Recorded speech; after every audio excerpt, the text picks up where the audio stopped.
And like we said before, we are live from Pop Murray Memorial Field here at Heritage Hall to watch the Heritage Hall Chargers take on the Davis Wolves in this 3A number 4 seed versus 2A number 2 seed matchup.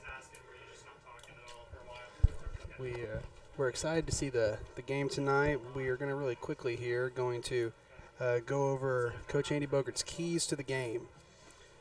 The keys to the game for tonight are... I know he wants to protect the football. We've definitely had some turnover issues the first two games. Some of them were forced turnovers. Some of them were not forced turnovers. I think they definitely just need to keep a better handle on it and make sure they protect the ball. Absolutely. It's going to set up to convert on a lot of the long drives we had last week that we weren't able to finish on. And, we convert on some of those third and shorts that we couldn't finish off in the red zone. It's going to give us a different ball game than it did last week. I certainly hope so. I know we also talked about containing Summers and Ruth. Those are two excellent players for Davis, quarterback and running back. Just great athletes. I know they had Summers had 3 touchdowns last week in their win. They're just tough to contain, but that's something our defense is going to have to key on. Absolutely. And finally, we're going to wrap it up with get into an offensive rhythm. Kind of the same thing we're talking about, no turnovers. Just play good, clean, intelligent football and keep the ball moving. It doesn't always have to be a 50-yard pass. We'll take 4 yards all day if we can keep the chains moving. That's exactly right. We're successful with big plays against Cassidy the first game of the season. Last week, I thought we moved the ball fairly well, but couldn't capitalize in the red zone. But some of that I think is penalties, and I think some of it's turnovers. It was just hard to kind of get into a regular rhythm on the offensive side of the ball. Absolutely. We made the game a lot harder on ourselves, it felt like last week. And hopefully the boys have gotten in the film room as well as on the practice field and kind of looked at those particulars, and we'll see a little bit of change of dynamic on the field tonight. I agree. It seemed like we would get the ball. We'd always be starting at about the 15, and we'd start with a penalty. And then, by then at 1st and 20, 1st and 15, that's not where you want to be. So we definitely need to eliminate the penalties, eliminate the turnovers, and I think we can get in a better offensive rhythm. Well, it looks like Heritage Hall is going to be set to receive on the opening kick of the game. And we are just under 1 minute until this game kicks off. All right, thank you for joining us. I look forward to a great game with the Davis Wolves against Heritage Hall Chargers. Absolutely, and if you don't remember us from last week, I'm Andrew Davis. I am Mark Carlin. We are excited to have a wonderful night of Heritage Hall football for you all. Yeah, I'm looking forward to a great game.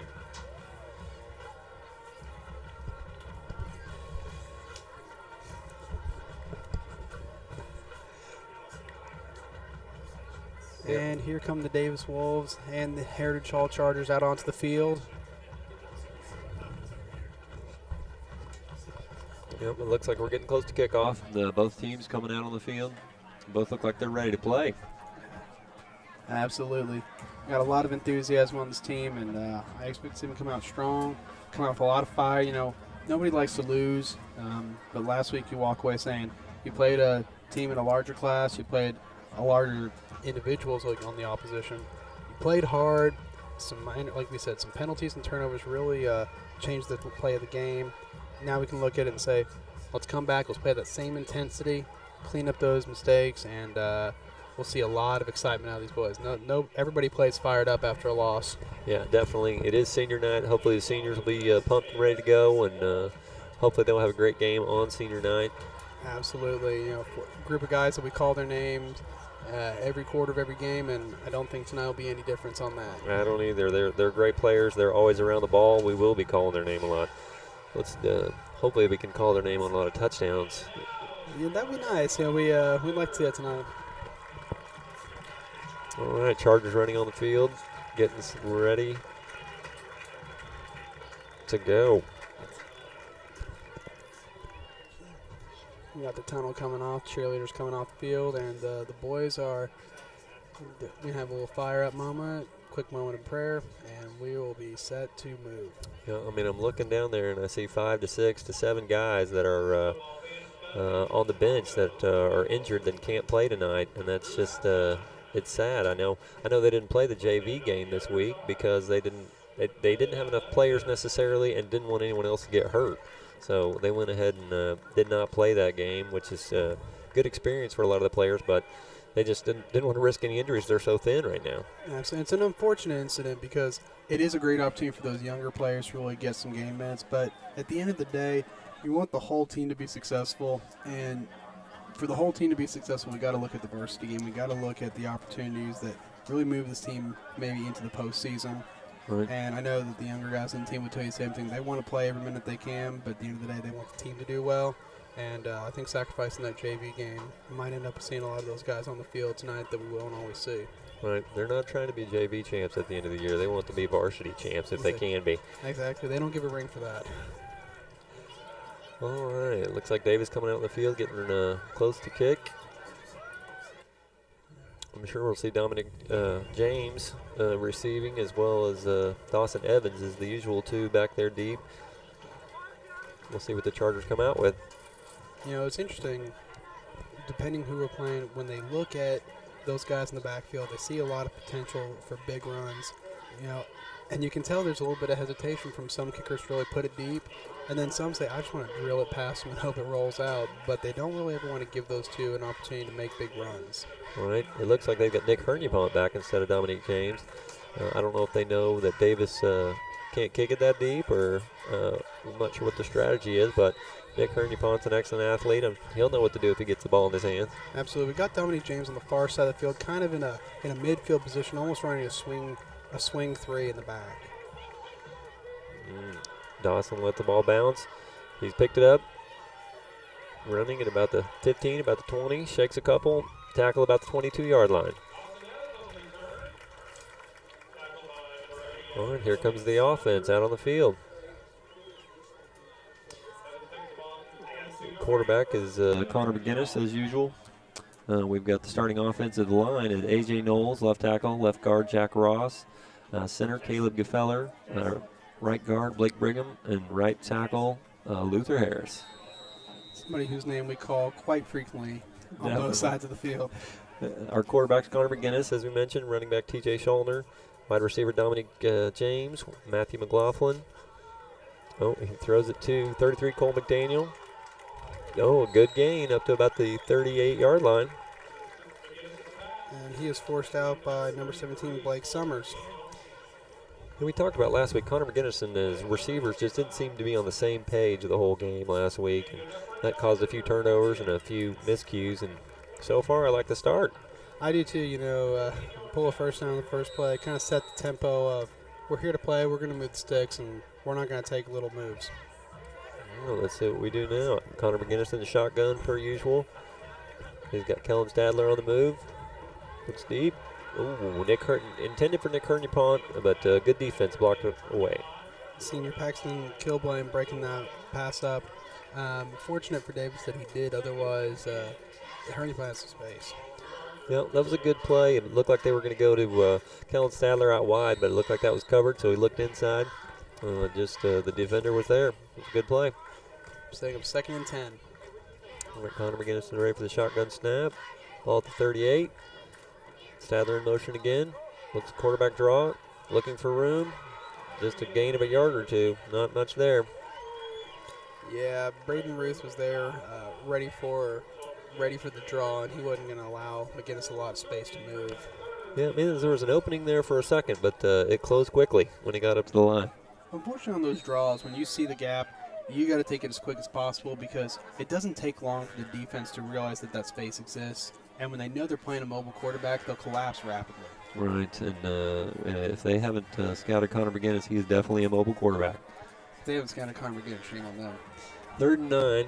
Oh, looks like we have a penalty of some kind. I wasn't sure if the Chargers moved or it was the defender, but they pushed Gefeller over. Yeah, it's going to be an offsides by Connor Webb, number 51. Looks like he was anticipating the snap and didn't quite have it. Yeah, and there was, sometimes you'll have an offsides that has a little bit of a twitch. There was no denying that. The only question was he led offsides? All right, we got 3rd and 4 now. We'll take the positive yards. We'll see if we can get a first down here.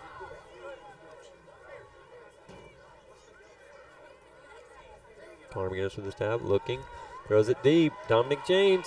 Oh. He was open. He had gotten past the defender. Just couldn't quite reel it in. Yeah, he had Mitchell Scott trailing him, but he had about a 5-yard lead, and he just that ball was just a hair outside of his reach. I think he looked back a little, and it was almost like he anticipated a short throw. Right. And when he did, he gave up a step or two, and that step gets you the ball. Yeah, I mean, that play's going to be there, I think. I mean, Dominic James is just too athletic and fast for it not to be, but couldn't reel that one in. Yeah. We're going to set up a 4th and 4. You never know what the Chargers are going to do on a 4th short, though, with McGinnis punting and throwing. Yep, we've talked about that. That's I know Andy Bogert likes to go for it, but he's not afraid to punt if they're backed up, and they are going for it. McGinnis throws. Well, the coverage is there. I'm making sure he didn't hit him early, but I don't see any flags on the play. Incomplete. Matthew McLaughlin was intended, Hunter Carlick defending, and just kind of forced McLaughlin to go one step further before he turned around, creating the space for the defender to put the arm through. It doesn't take much to block that short pass. Yeah, Andy Bogert he went for it a lot last week on 4th down. We got starting defensive roster coming up for Heritage Hall. At nose tackle, we got Caleb Gefeller. Defensive tackle, we got Luther Harris. Defensive tackle, A.J. Knowles. Linebacker, T.J. Schallner. Oh, the Chargers stuff the run. Blake Summers is the quarterback. He handed it off. I couldn't see if that was Braden Ruth he handed it to or not. I couldn't tell on that one. It kind of collapsed in a little too much.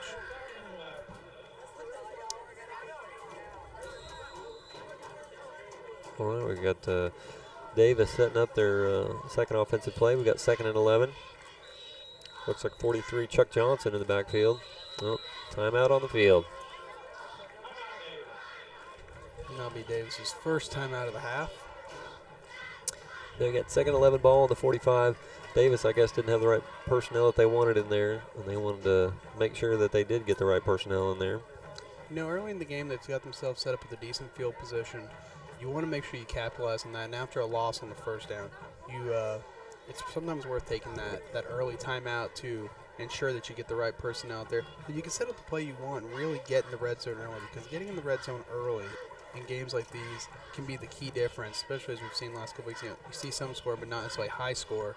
You want to capitalize on early opportunities. Right, and we've talked about timeouts in the first half are just not as important as timeouts in the second half, and you're trying to preserve them a lot more in the second half. So they want to make sure they got the right personnel in and the right play. Absolutely. They've got 3 running backs in the backfield. Blake Summers in center.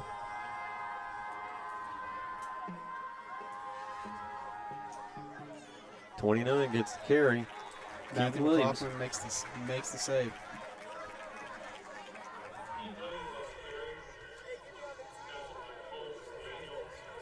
That will set Davis Wolves up for a 3rd and 9 on the 43.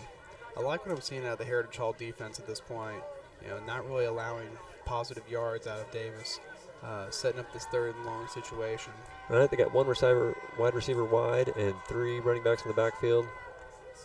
Oh, he is looking to pass to the one guy. He's deep. Number 10 catches it down at the 2-yard line. Number 10, that's Drew Melton that got behind the defender. Trip Maxwell was chasing it, but he had a couple of steps on Maxwell.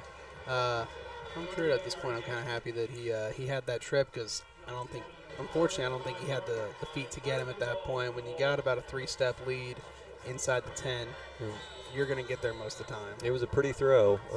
I think we thought they might run for it with only 1 receiver, but he ran a great route and large pickup. We got 1st and goal from the 5-yard line. Blake Summers under center with 3 running backs in the backfield. Hands it to 29. Looks like he's in for the score. He is. He is over the Heritage Hall line. That was Keaton Williams, the running back, with the 5-yard score. T.J. Schallner went for the dive on him, but just unfortunately had too much speed coming out of the backfield to finish the play. The interesting back formation that we're seeing out of the Davis Wolves tonight, they not only are they going for the power back formation with 3, but they've got them all lined up like linemen or sprinters. They're not having them standing on no vertical stand. They're a very good running team and don't throw it that much, but they certainly put a nice throw in for the 40-yard gain. Looks like the snap is muffed. The snap is muffed. He's looking to throw. Defender Dominic James has the interception.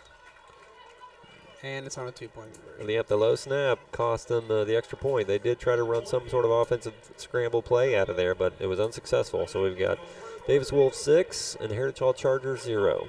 Good presence of mind by Drew Melton for Davis when he has the low snap to get in there and realize that maybe he doesn't have necessarily the feet to get in the end zone, so trying to throw.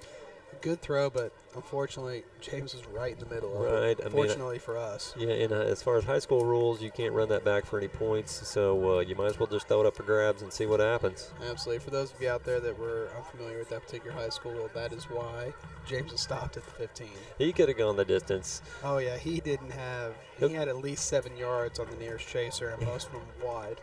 He'll get some points at the next level doing that. Yeah, sets up an early score of Davis 6, Heritage Hall 0.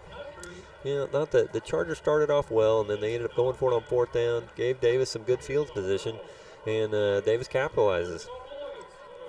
Absolutely. You give a team the opportunity to set up their first play of the series on the 45. You can't give up any big plays at that point. You got to stuff the quarterback every time, or else they're gonna get themselves in a scoring position pretty rapidly. Right, they stopped the run 2 downs in a row, but then the long pass. And the long plays are something we talked about. They've been their Achilles heel all year, and that certainly was on that drive. Absolutely. All right, ready to kick off. Number 15, kicking it deep. Nick Hernupont catches it about the 18, running right at the middle. He's moving. Gets to about the 38. Tackled there. Logan Conyers getting there and standing Hernupont up and trying to push him back, but roll him down at the end of 4 progress. Looks like they're marking about the 38 where the Chargers will take over. Good field position for the Chargers off a pretty deep kick. It wasn't a bad kick, but Nick Hernupont certainly knew what to do with it. He caught it and started moving forward, followed his blockers, got all the way up to the 38. Well, Nick Hernupont's got great size for his age, and he moves with a great awareness. He puts his body in there the right way. Looks like a handoff to T.J. Schallner, but not anything there. Tackled about 35, loss of a few yards. Yep, Braden Ruth, number 2. He's one of their excellent defenders. Chargers doing a little bit of personnel change. We talked about they're going to run a little more huddle offense, a little slower offense, and it's basically just to give their guys a break because they can't sub in like they want to. Absolutely. When you try and run the no huddle, you have to keep the same players in there for most of the series. Connor McGinnis to Nick Hernupont for about a 14-yard gain. He's at midfield at the 50-yard line. Brought down by Keaton Williams, but excellent play, excellent catch by Hernupont. Yeah, that's a good play. I mean, that's the kind of play I would take all day as far as whatever the defense will give you, just march down 5 to 10 yards at a time, keep the chains moving, get that rhythm that we've talked about in the first for the keys to the game. It's a good, clean way to play the game. You get in there, you're not putting up a big throw that you're risking a guy not being able to get there or somebody really breaking it up rapid, but you're going to get positive yards out of that play. All right, Connor McGinnis with 3 in the backfield, hands it off to Dawson Evans. Not much there. They couldn't seem to block Davis very well on that one, and Dawson Evans couldn't break free. Hunter Garlick racked him up and pulled him down. Looks like about a 1-yard gain. We'll set up a 2nd and 9. We're seeing out of Coach Andy Bogert a lot of personnel change. Utilizing the huddle not only as an opportunity to give the guys a second, but to change up his receivers in his backfield quite frequently. Yeah, like I said, there's not a lot of guys on a thin bench, but he's going to do his best to slow it down a little, sub as much as he can, keep the guys as fresh as he can. Absolutely. The only person we didn't see on the huddle was Dominic James, and he knew where he was going to be. Connor McGinnis with the keeper. Can he get out wide? He's trying to break free. Get some positive yards at about the 42. Looks like it'll be about a 3rd and 2, 3rd and 3 situation. Braden Ruth finally forced him out of bounds. McGinnis was trying to get the wide swing on him, though. Yeah, Braden Ruth, 6 foot, 247 pounds, but he moves pretty fast for that size. He does. He's got great size for an inside linebacker. You'll see him on the offensive end of the ball playing a little fullback tonight as well, but he's got good speed for 247. Yep, we're running Elliot LeBlanc and Kevin McDaniel and T.J. Schallner all in the backfield. Looks like the same play. Connor McGinnis going to try to keep it, see if he can stretch it out, but he's gang tackled at about the 45 for a loss of a couple. He is tackled by the entire Wolfpack. Yeah, I think they had seen that one too many times and they weren't falling for it this time. Well, we see Adam McGinnis a lot of times when he goes to the draw going left. I mean, we see him go both ways, but there's a lot of left running for McGinnis. I guess maybe it's a security side for him. Well, I think you got Luther on that side. He can certainly help block some guys. Taking advantage of the size he's got on his line, but unfortunately, when you keep running the same side, they know that the run game is going to go one way. We got 4th and 6. You can't tell if it looks like he's in a punt formation, but you never know. He does punt it. Number 17, Summers, was back there to catch it, but he doesn't go anywhere. Matthew McLaughlin pulling him down. Nice play by McLaughlin. He looked like he was thinking about a fair catch, but decided he was going to see what he could get out of it, but he didn't get anything out of it.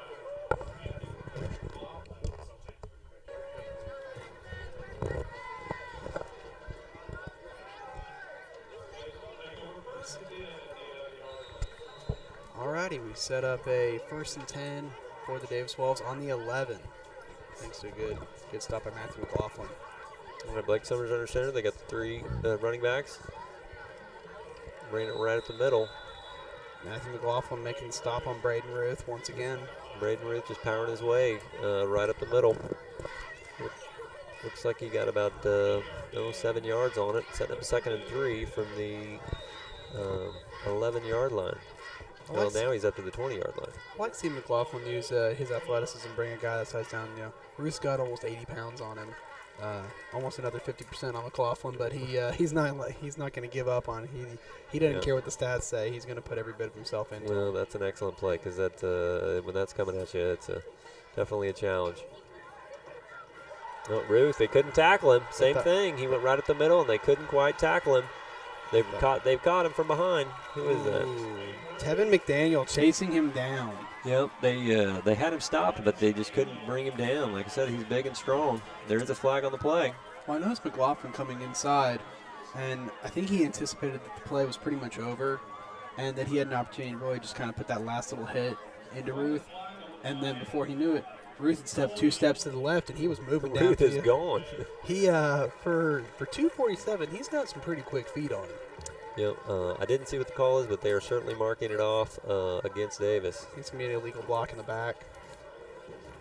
We'll see where that puts the ball. They're walking off 10. Yeah, it looks like it must have been farther downfield because they did give him the first down, but then have now walked it back to about the 45-yard line. Still getting the 1st and 10, but not nearly the field position they thought they had gotten on that play, and that's where you got to make sure you got clean blocks. Right, it was a great effort by Tevin McDaniel to run him down from behind. All right, we got the full backfield again. We got 1 wide receiver to the left. We'll see what Summers does. He's looking to throw it again. It's up. Oh, excellent catch. A flag on the play. We'll see if that's offensive or defensive, but it looked like number 2, Truett Maxwell, had great position, but he was just out-jumped. Looks like there might have been a little bit of hands inside, but it's kind of hard to tell from sometimes across the field whose hands are really inside who. Right. We'll see what the referees call, but I'm going to say it's probably defensive pass interference, and they'll decline it. But let's take a look. No, they're saying holding on the defense. They're going to decline the penalty and take the field position. It was a nice throw. It's like one of those things, once they get their running game go, it just kind of opens up a little bit the passing game because they're cheating in, watching what's going on in the backfield, and the receiver runs by him. Absolutely. You got to make sure that you got your eyes on your man, and then you got to make sure you're facing the ball on the defensive play, because otherwise they're going to call it on you every time. If you're facing the man, they're going to call it obstruction. They're going to call pass interference. They're going to call something. All right, 1st and 10 on the ball of the 25. Blake Summers under center. He keeps it to about the 20, maybe 19, about 5 or 6 yard gain. Yeah, good defensive stop by the Chargers. Number 22, T.J. Schallner making the stop.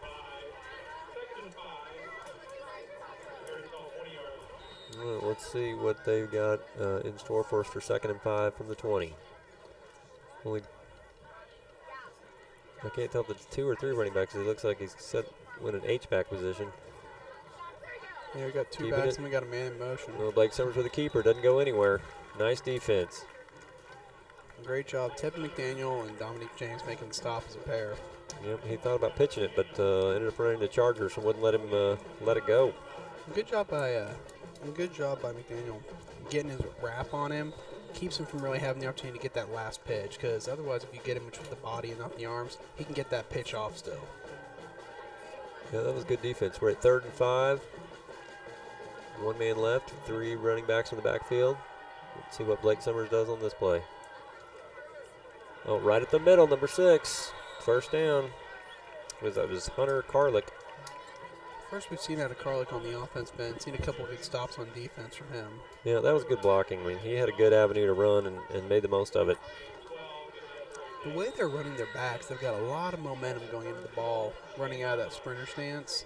They've got a lot of speed and a lot of power, and we're noticing that it's paying off for them running up the middle. It doesn't give them a lot of opportunities to run to the sides, but it gives them great opportunity up the middle to pummel through for 2-3 more yards, and in some instances break the line altogether. All right, Blake Summer back to Carlick. Not much there that time. It is 1st and goal. Well, now 2nd and goal. Ball on about the 6-yard line.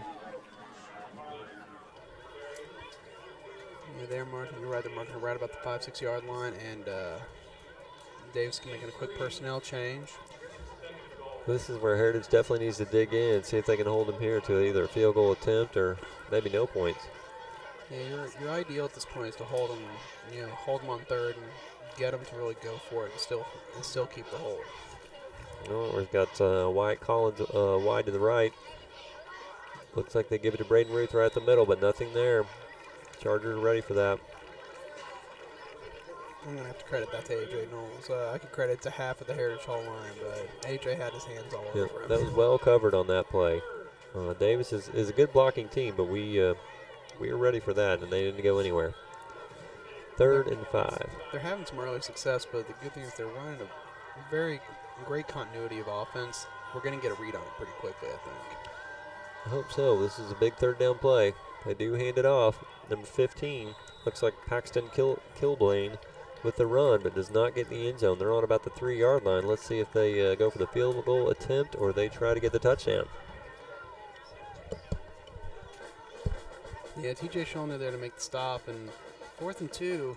Can't quite tell what they're doing. Well, I don't see a kicker in there. It looks like we're 4th and 3 from the 3-yard line. Changing personnel. Let's see what they looks like they're going to go for it. See if the Chargers can stiffen up. I swear you got to make the stop. Make the stop.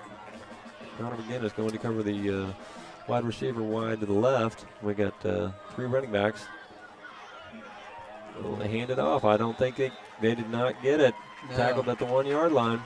Turnover on downs. Outstanding defensive play by the Chargers. Great defense. I think Davis thought they were running the ball successfully. And they tried to run it in, but couldn't quite get past the line on that one.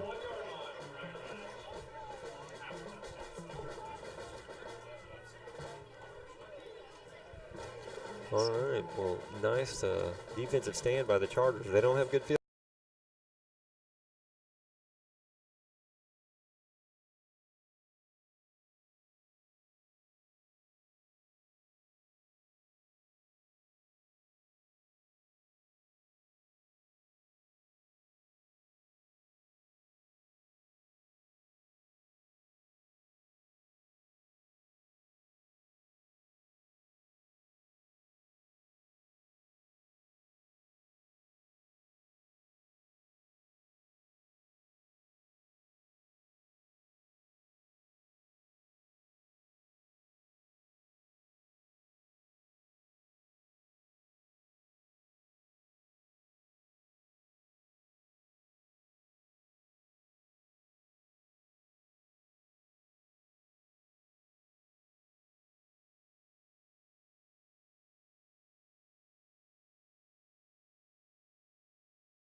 was coming. All right, Blake Summers in the shotgun. Pitches it out to 29. Keaton Williams tackled right there. Cole McDaniel read that option so well, and we've got a flag On the play. That was for no gain. Keaton Williams, he thought he had some running room, but they shut him down on that play. That flag came deep in the backfield. I know. I'm not sure what they saw. Ref put his own on that. We need to get him out there working on getting us on time. Face Mass Heritage Hall. Oh. You think that ref's a former quarterback? Is that what you're saying? I don't know. That or he's done that flag quite a bit in the last few weeks. I'm not sure which one. He's going to need Tommy John surgery after that.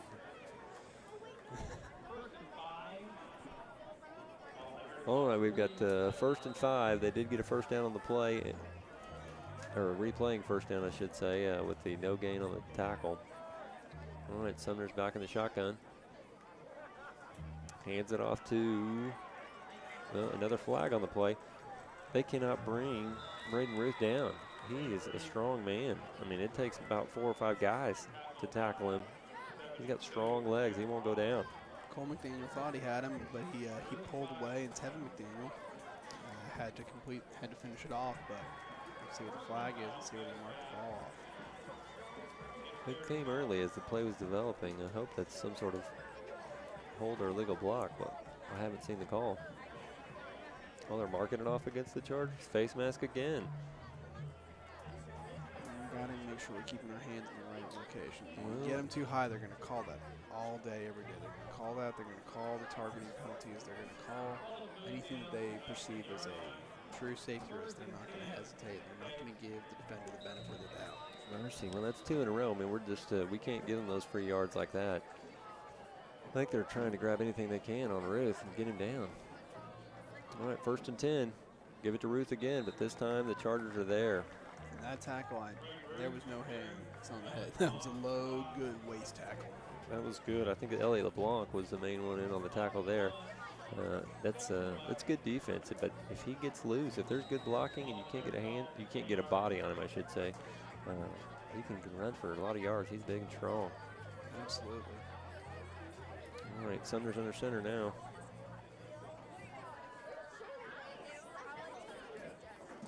Keeps it, looking to pitch it or run it. Let's see. Nice tackle. Who is that? Dominique James. Stop. Yeah, but it is positive yards close to a first down. Let's see where they mark it. Looks like it's about a yard or 2 short. We've got 3rd and 3. Ball on about the 13-yard line. See A.J. Knowles coming in. Let's see what Davis does on 3rd down.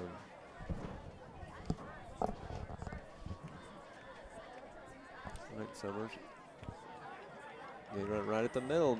Braden Ruth. They cannot tackle that guy. He is a load. Summers tried really hard to draw in the defenders. He acted like he had, and he even faked the pitch off. Right, even though it was never in his hands. Good acting by the quarterback after he'd handed it off to his big fullback to rumble in for a touchdown. You know, the Chargers just made it too easy for him with the 2 face mask penalties on that drive. Setting up the extra point kick. First extra point we are going to see at Davis tonight. Well, we saw the one attempt with the low snap, and then saw the 2-point conversion success. Kick is up and good. Davis leads the Heritage Hall Chargers 21-3. Mitchell Scott, the kicker, punched it through. 21-3. We talked about we got in an offensive rhythm last drive for the Heritage Hall Chargers. Well, let's hopefully they can get in another rhythm like that, except get a touchdown out of it. Absolutely. You know, continuing the drive the way we did last time, what we need to finish here is that the plays were all moving properly, but when you get down to the red zone, sometimes you got to change up your play calling a little bit. You got to go to a different guy because, you know, like we saw last time, once they start going in the red zone to Dominique James, they anticipate that. They anticipate McGinnis drawing. You got to start going to some of your other weapons. You got to move the ball in a little bit different fashion so that the defense doesn't know exactly where to go. No, I don't disagree at all. We went to James a lot on the last drive, but it's because they couldn't cover him. But I agree, you're going to mix it up and keep the defense guessing, so they can't just target one guy. And Heritage Hall with Nick Hernapont and Dawson Evans deep to receive once again. Yep, and Matthew McLaughlin and Dominique James at the next level in case it's a short kick. We've got Davis Wolves 21, Heritage Hall Chargers 3. 8 minutes and 11 seconds left in the first half. See what the Chargers can do in this series. Oh, we've got Mitchell Scott. No, that's not Mitchell Scott kicking off. That's Paxton Kilbane kicking off. Nick Hernapont catches it, looking for an opening. And Runs he's going to be stopped at about the 30-yard line. Tripped up pretty well. Not a bad kick, but Nick Hernapont just couldn't find an opening on that return. You know, they've been putting it to Nick all night. I think they've realized that even though he's going to pick up yards, they're able to put it right in a position between him and Matthew that they're not going to get the ball quickly, and they're going to get the chase on him before he picks up a lot of speed. And all right, we've got 1st and 10, ball on the 30-yard line. Yeah, Matthew McLaughlin coming off the field. We got Nick Hernapont wide. Oh. Looks like Dominique James on one side, Nick Hernapont on the other. And there's a Cole McDaniel on the far side with him. Yeah, Cole McDaniel in slot. Looks to throw, looking for Dominique James deep. He's He's got it. And he's got room to go. Pushed out at the 24-yard line. Nice throw and catch. That was a nice route by him. I was watching him. Kind of tried to sell it short and then just started running deep and blew right by him.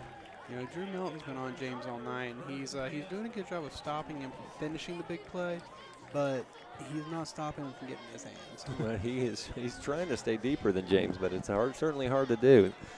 James is very fast, very good athlete. Absolutely, and he's got quick feet, and he's not afraid to put the motor on when he needs to. All right, we got McGinnis in the shotgun. Tevin McDaniel back there with him, and it looks like Kellen Stadler. Handoff to Stadler. No room to run. Davis is there. Trevor Merrill pulling him down with a little bit of help from Connor Webb.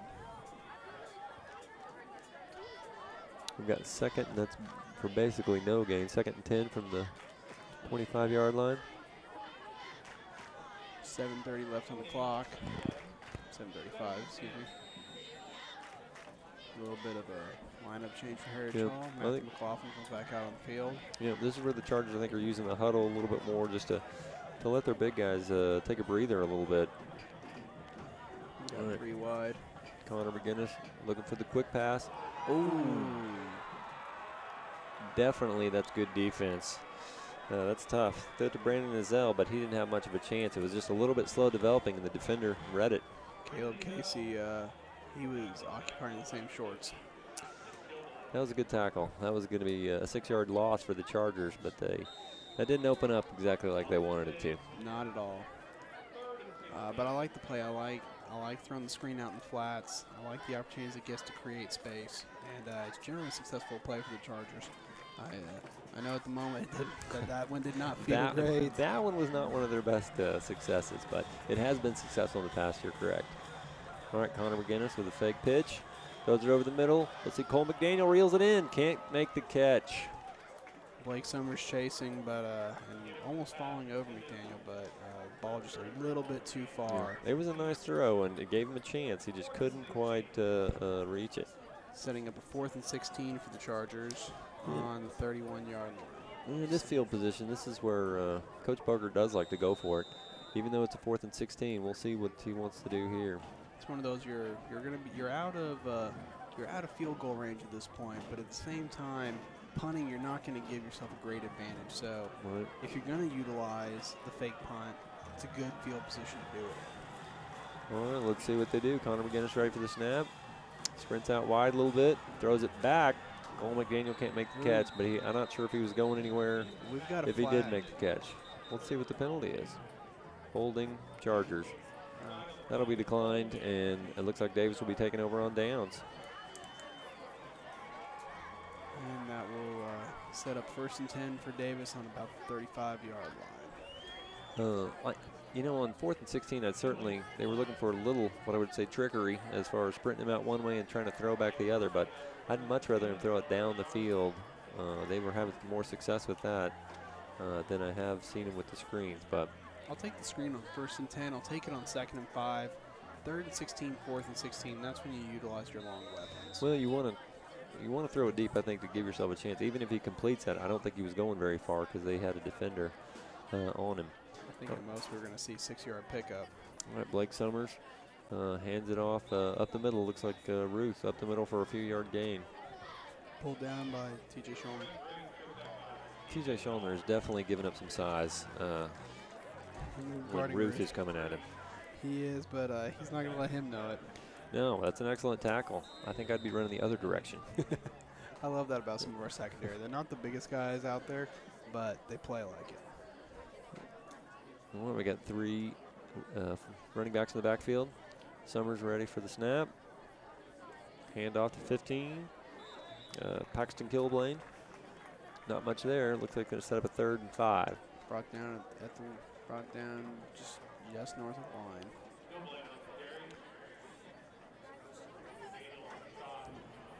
Credit that to Cole McDaniel, though. See him on the screen at the moment. Yep. That was a good tackle. I mean, the defense is holding him. We'll see. This is where they come up with some big play, whether it's a fullback up the middle or it's the pass to Drew Melton out wide. They got Connor McGinnis on him. Hopefully he can stay with him. Trying to squash the throw. Here we go, trying to run it. Summers out wide, reaches for the first down. We'll see where they spot it. It's going to be close. Matthew McLaughlin trips him up, but he picked up a couple yards after the snag. He stretched it out to get that first down, and he got it. He did. McLaughlin had him by the foot, but he took every last inch he had to give. That was a good defense. I can't be too upset, but they did. Davis did get the first down and keeps the drive alive. Moved down up to about the 42-yard line for the 1st and 10. All right, Summers with the keeper, but not much there. Looks like about a 2-yard gain. Good defense by the Chargers.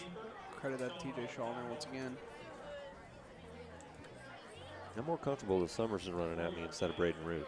I'm going to agree with that. You know, there's still some size, but not nearly the same size. There's about 100 pounds difference between those two. It's amazing when I'm looking at this Davis roster, the size of some of these guys. They when you hear about a 2A school, you anticipate a lot of guys sitting on the stat line at 140, 150, 160, not 240, 250, 260. I agree. Okay, he's back to throw. Summers looking for the deep ball, throwing to Drew Melton. Dominic James almost with the interception. Breaking it up, but he wanted it for himself. He was in a great position. I thought maybe he was going to get the one-handed interception on that one. And he tried to snag it back in, but just unfortunately had a little bit too much heat on it for one hand. Well, it looks like that sets up the 3rd and 6 with the ball on about the 46-yard line. We'll see what Davis can do on this 3rd down. See if the Chargers can hold them. This is one of those big plays where you can get a little bit of a game shift.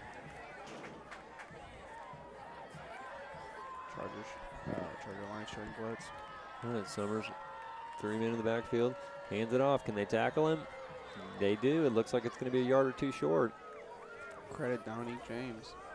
Inside. I'm not sure who ran that. It looked like 25, but there's no 25 on my roster.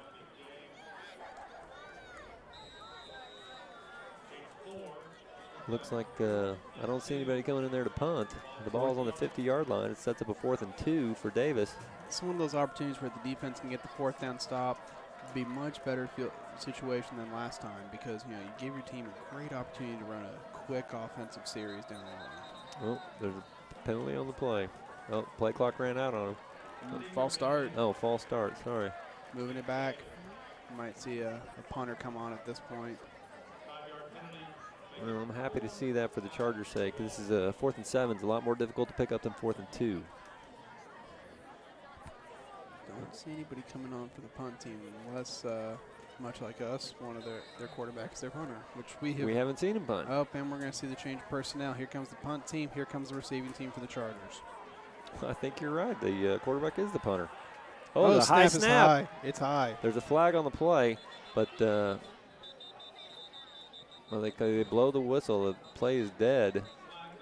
we'll see what the flag is, but that was certainly about to work in the Chargers' favor. Absolutely. It looks like a legal substitution. I'm not sure. Davis got the snap off before all the Chargers were off the field. Well, they rushed the snap, but that turned into their favor, although it was a bad snap. But Heritage Hall didn't have all their personnel off, had too many men on the field. That's going to reset up 4th and 2. It's going to negate the false start penalty. Well, we'll see if Davis is still going to punt or if they're going to go for it. They still look like they got their punting unit out there. Nobody deep for the Chargers, so they are making sure they're playing they are going to punt it. He does punt it. Nobody's back there. Ball hits about the 20, getting a Davis roll down to about the 13. Yeah, Blake Summers.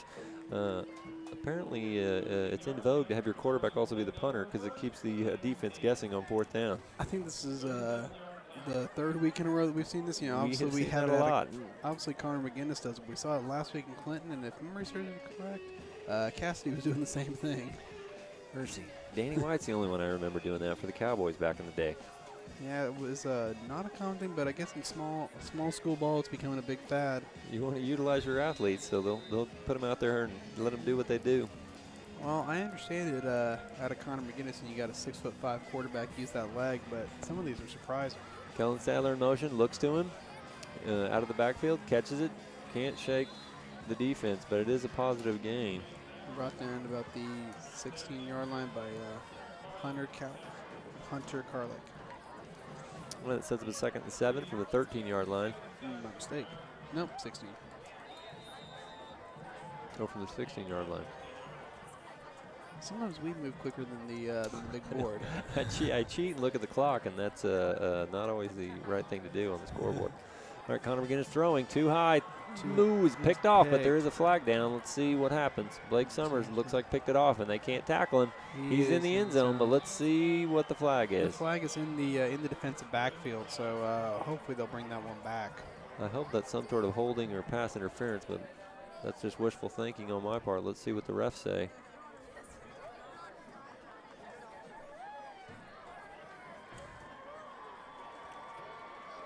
Looks like they are calling it on Illegal man downfield. What is it?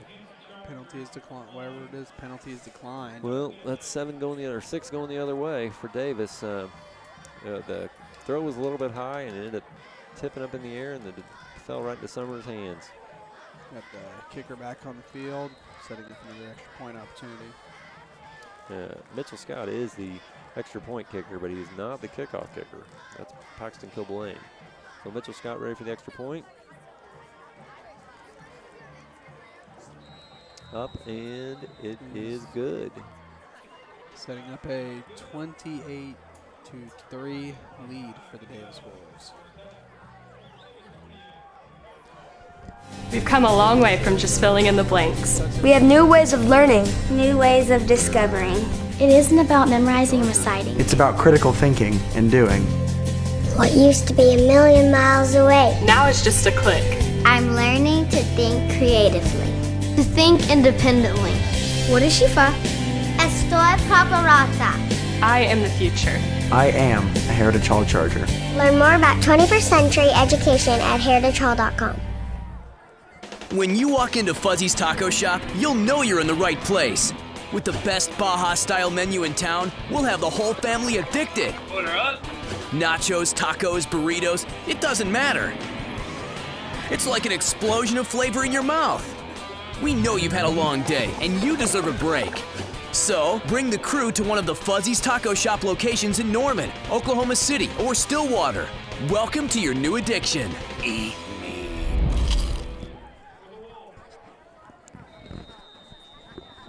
All right, we're back after the interception touchdown for Davis.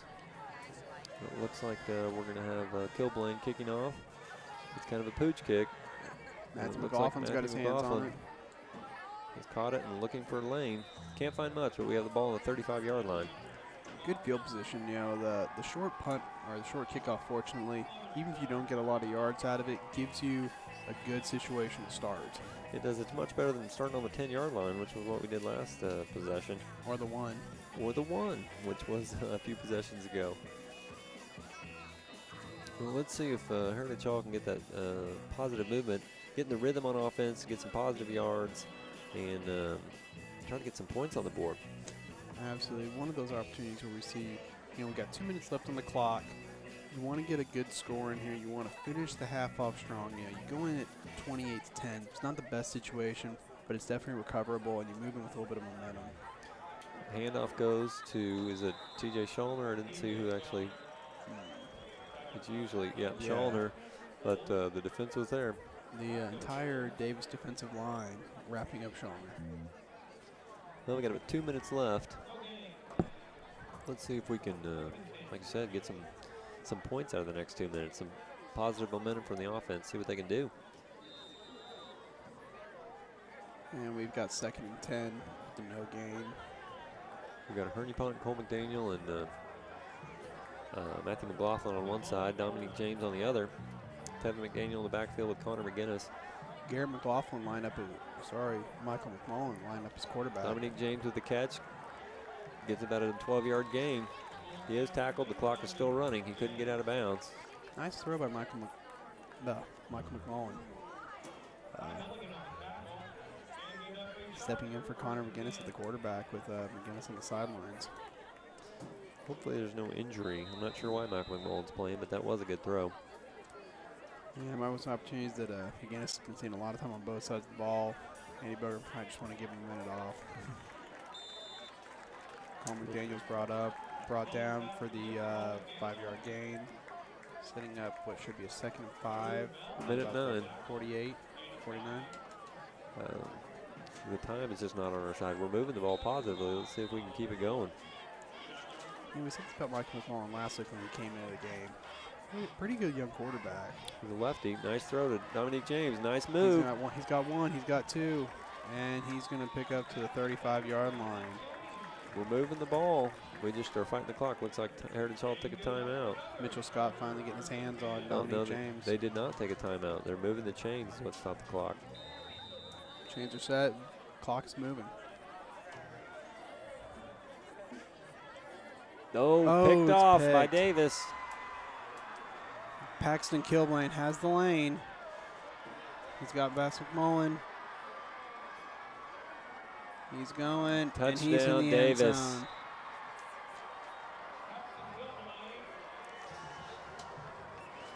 You know, Michael McMullen was in a rhythm, and then I think you just telegraphed that one a little bit, and the defender read it and stepped right in front of the wide receiver.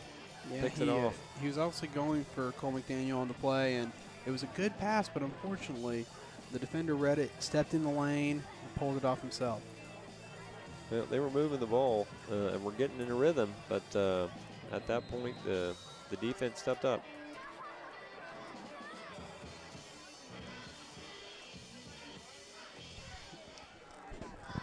All right, we're going for the extra point. Mitchell Scott, it's up, and it's good. Looks like no good. No good? No good. I got to get new glasses. All right, well, that's going to leave the score at 35-3. The Chargers had their foot on the gas to try to see if they could get points right before the half. But they You've come a long way. couldn't get the points, and 7 points the other way, or 6 points the other way with a missed extra point. It looks like at halftime we're going to have the Heritage Hall 4th graders playing a little football against the teachers. See, I don't know if that's going to be a game of tackle or touch, but looking forward to that. I know the lower school faculty has been practicing quite a bit, and they are ready to take on the 4th grade.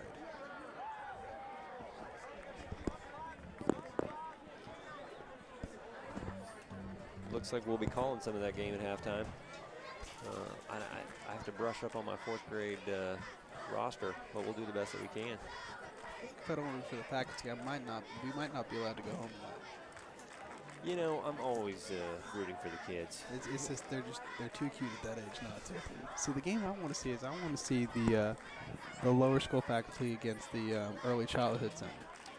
Nice. That would be a cute game. Not often I get to use those two words together. That's right. Cute football game. That reminds me of my father breaking my older brother's collarbone tackling and not letting him score when he's about 3 years old. You're kidding. No. See, I grew up wrestling, and if somebody didn't break your collarbone, they weren't doing it right. All right, we got the kickoff for Davis. It's not deep. Let's see if it's gonna. They're gonna Bounce let it go out. out of bounds. That'll give us good field position, but we've only got 29 seconds to work with. Speaking of the 25-yard line, see McMullen going back in at quarterback. Connor McGinnis staying on the sidelines. I'm curious to know why that is. Ah. Because I thought Connor McGinnis was throwing the ball a lot better than he was last week. I don't know if they're if it's an injury perhaps, or they're just trying to get McMullen some time playing as just a sophomore. Yeah, McGinnis has his helmet on and keeps acting like he's going to go in. So I wonder if they're trying to give McMullen a little bit of time and also give McGinnis a little bit of rest going in the half, not risk injury to him. Well, the clock is not on our side for the next drive. Let's see what McMullen can do. Schoner in the backfield.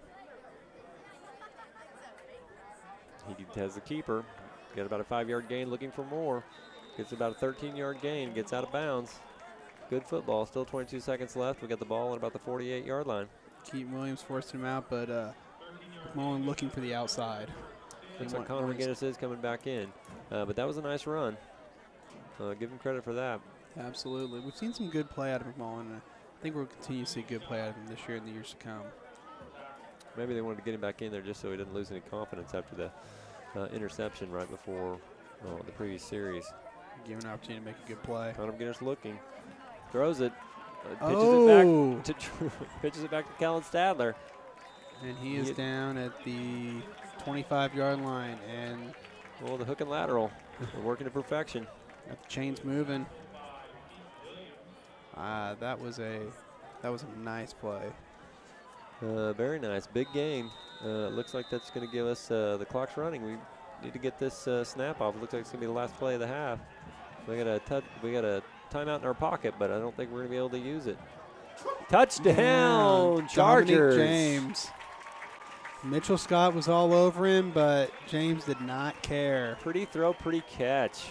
You know, we talked about the advantage of getting a score before halftime. What is the mental edge of 1 second on the clock? That we needed that. The Chargers were moving the ball, but then getting it picked off and 6 the other way is not good for the momentum, but that was beautiful. Actually, I'm going to correct myself. 1/10 of 1 second on the clock. Well, I was hoping they were going to get at least 2 plays out of it, but they only needed 1. The kick is up, and it is good. good. Matthew McLaughlin with the extra point. That's we talked about it. 34-10 sounds a lot better than 34-3. So, It does. I wasn't sure they were going to have time to get the positive yards they needed to get any points, but I'm happy to say they proved me wrong. They marched right down the field, got the long pass to Dominic James for the touchdown. I love the play call on that. I love the pitch back to Kellen Stadler after the pass. Beautiful. Well, you know when you have that little time on the clock, the biggest thing you got to do is keep the ball moving because unfortunately you're not going to get another opportunity at it, so you just want to keep the ball moving every yard you can. Well, that was a well done on that drive. It was quick. They didn't have a lot of time to do anything. A good run by McMullen and a few good throws by Connor McGinnis, and next thing you know, it's touchdown Chargers. And I've been missing saying that lately. It's been a phrase that has been more vacant from our vocabulary than we'd like. Well, that was pretty. I'm glad they got the score. Like you said, it's good for momentum. It's good for the offense. I think we're just going to have a kickoff here, and then it's going to be halftime. And at halftime, we are going to have like we said, the game between the Heritage Hall 4th grade and the Heritage Hall faculty. We were giving you a sneak preview of the lineup for the 4th graders. We may wait until halftime and then show that again. And get you guys that back out here. And we've got the onside kick, and it is. Time runs out either way. I'm not sure who. Looks like Davis recovered it, but a moot point. Yeah, you didn't even see Heritage Hall line trying to fall it. All right, we've got the 4th grade Chargers coming up. Robert B. Bolt. We've got Come To Chloe, Brigham B. Fizel, Astro Kevin. We've got John the Big C, and Isabella Rockabella. And we are excited to see these kids. Oh, and we're continuing. We've got Nicholas, Nikki B, Zach, Zibika, Teddy Bear Lily, Racing Riley. We've got Go To Georgia and Super S Will. I wouldn't mess with any of those kids. And this class keeps growing. We've got Lucky Landon, Bella Beluza Bella, Busy Izzy B. We've got Alex Bobalex. We've got Jazzy Jessica. We've got Funky Monkey Grace. We've got Abernator Abe. We've got Tough Tyler, Slick Nick, Graham the Slam, Harry the Bear, Katie Bug, Kate the Great, Rome Paris, Dylan Candy Bar, Sooner Girl Mary Ellen, Sugar Shock Alley, Charger Girl Iman, G Money Grayson, Super Cape Capel, Little GW Gavin, Michael the Hulk, K Tizzle Kieran, A Bomb Alex, and G Sister Janet wrapping up the lower school 4th grade. Oh, now the teachers. Catherine Jays B. Bramble, Robin the Ref Brewster, Darcy Cray Cray McRae, Connie Hardcore Hafferty, Sarah Dumpkins Duncan, and then Catherine Flopsy Saller, Barbara Milkdud Light, Shelby Wildcat Williams, Roxanne Foxy Roxy Warner, Julie Jules McCone. And then Tina Miss Teeny Highfill, Betsy Rudy Tooty Horn, John L. Nana Harrison, Katsumi Mr. H. Hagawara. Should be a good game.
When you walk into Fuzzy's Taco Shop, you'll know you're in the right place.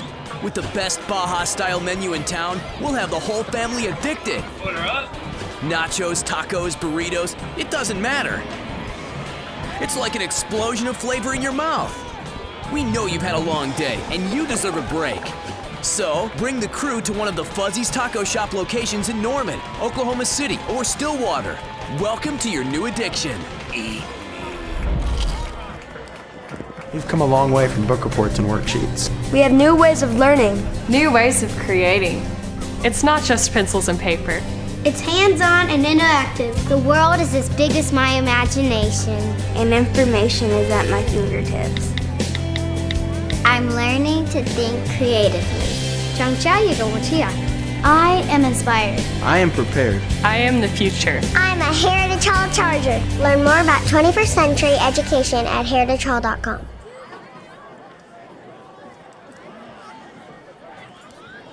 Welcome back to Charger Vision. We are getting ready to kick off the second half of the Heritage Hall Chargers against the Davis Wolves. The Wolves currently lead the Chargers 34-10 here at Pomeroy Field. We've had a lot of good offensive stands for the Chargers. I am Andrew Davis here with Mark Carlin, and we are ready to continue this game. Welcome back. We've had some good positive yards, but we're not scoring enough points to keep up with them. And I think our defense is playing tough also, but they've got a special teams touchdown. They had an interception return for a touchdown. That's how they've gotten so many points. Our defense is not playing horribly at all. We just can't, our offense can't quite keep up. Absolutely. The Warriors do a good job of trying to put a lot of good plays on the field, but unfortunately, like we saw last week, red zone conversions, but elimination tonight, and penalties and turnovers have really hurt the Chargers.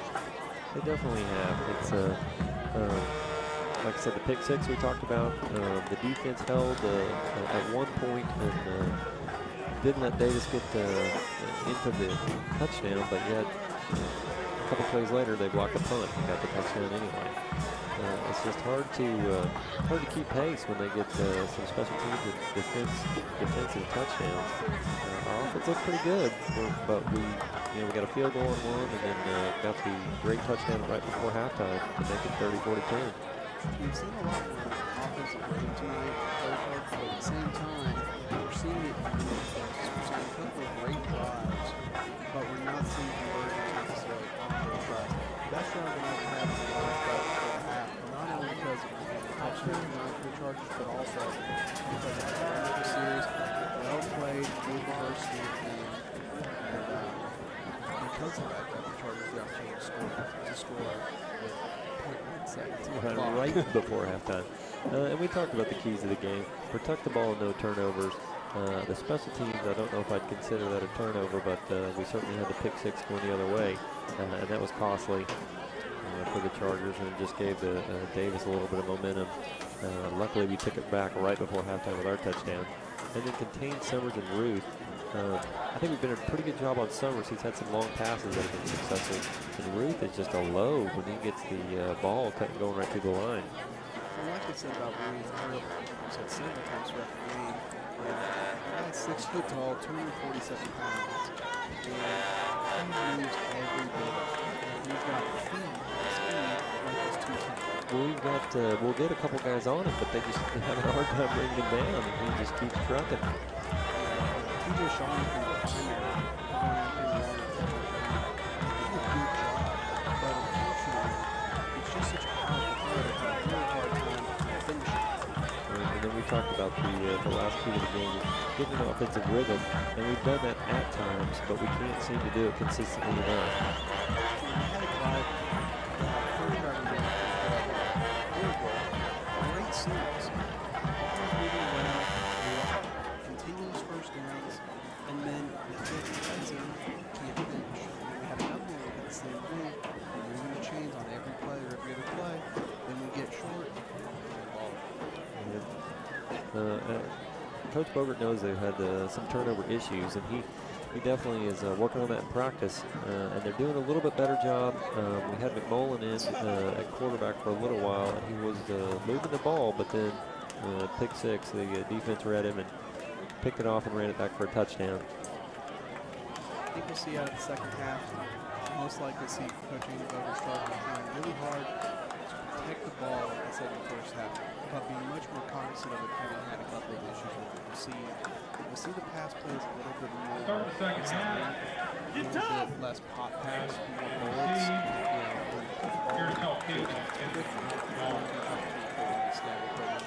you have those soft passes that can be very effective in the pass, but at the same time, if the team needs it, there's hand off too.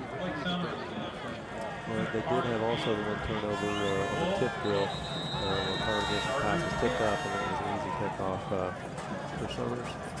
All right, Chargers kicking it off. Matthew McLaughlin keeping it deep. Davis, number 8, getting to the outside. Gets a good block. Down to the 40-yard line. Trevor Merrill with a good run back. He ran it across the field. Oh, that's number 6. Excuse me. That was Hunter Carlick that caught that and ran it back to the 40-yard line. Oh, a Charger down on the field. An injury is something we do not need. Is it Truett Maxwell? I can't see what number that is.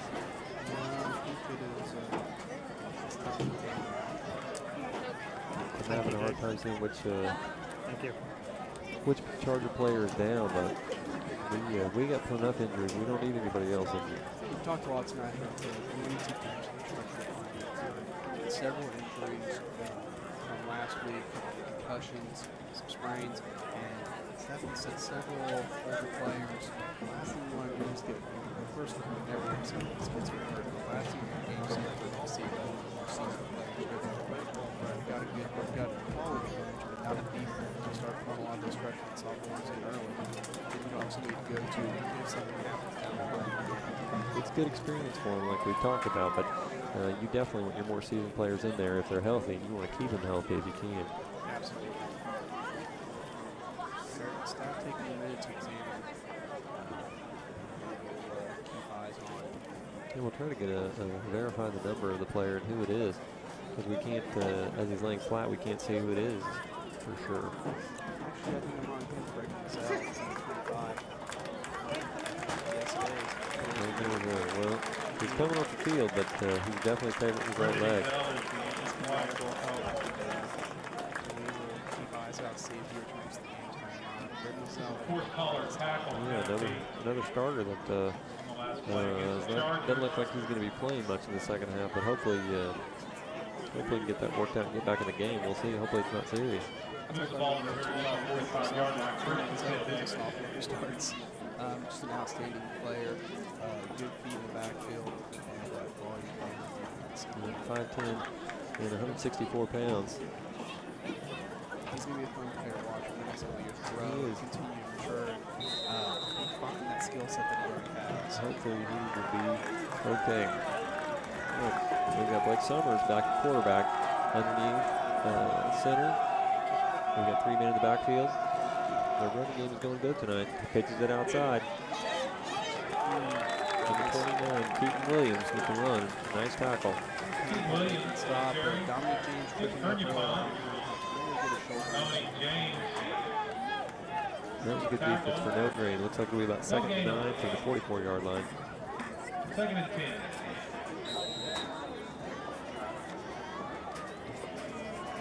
Blake Sumner's going to be under center again. We got Braden Ruth in the backfield, and let's see who else there is.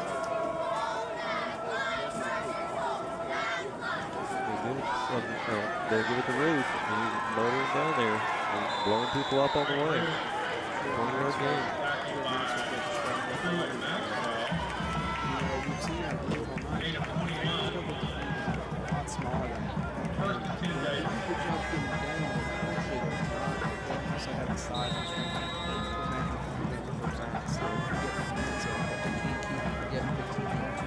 Once he gets through the line, with guys more his size, it's just a little bit of a mismatch with some of the other guys on the team trying to bring him down. Right, that's exactly right. All right, Blake Summer hands it off. Number 15, looks like it's Paxton Kilbane with a short gain, about a 2-yard gain. Paxton Kilbane, tackled by Molly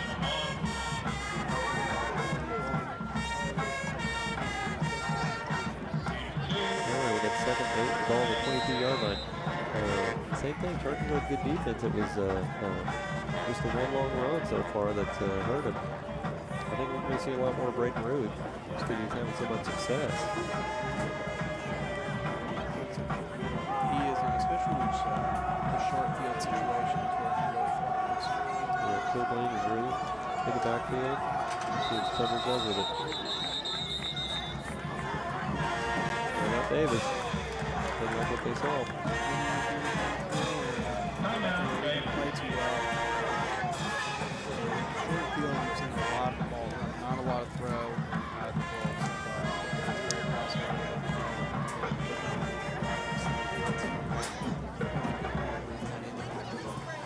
Very Second and 8, we got to give him a different look.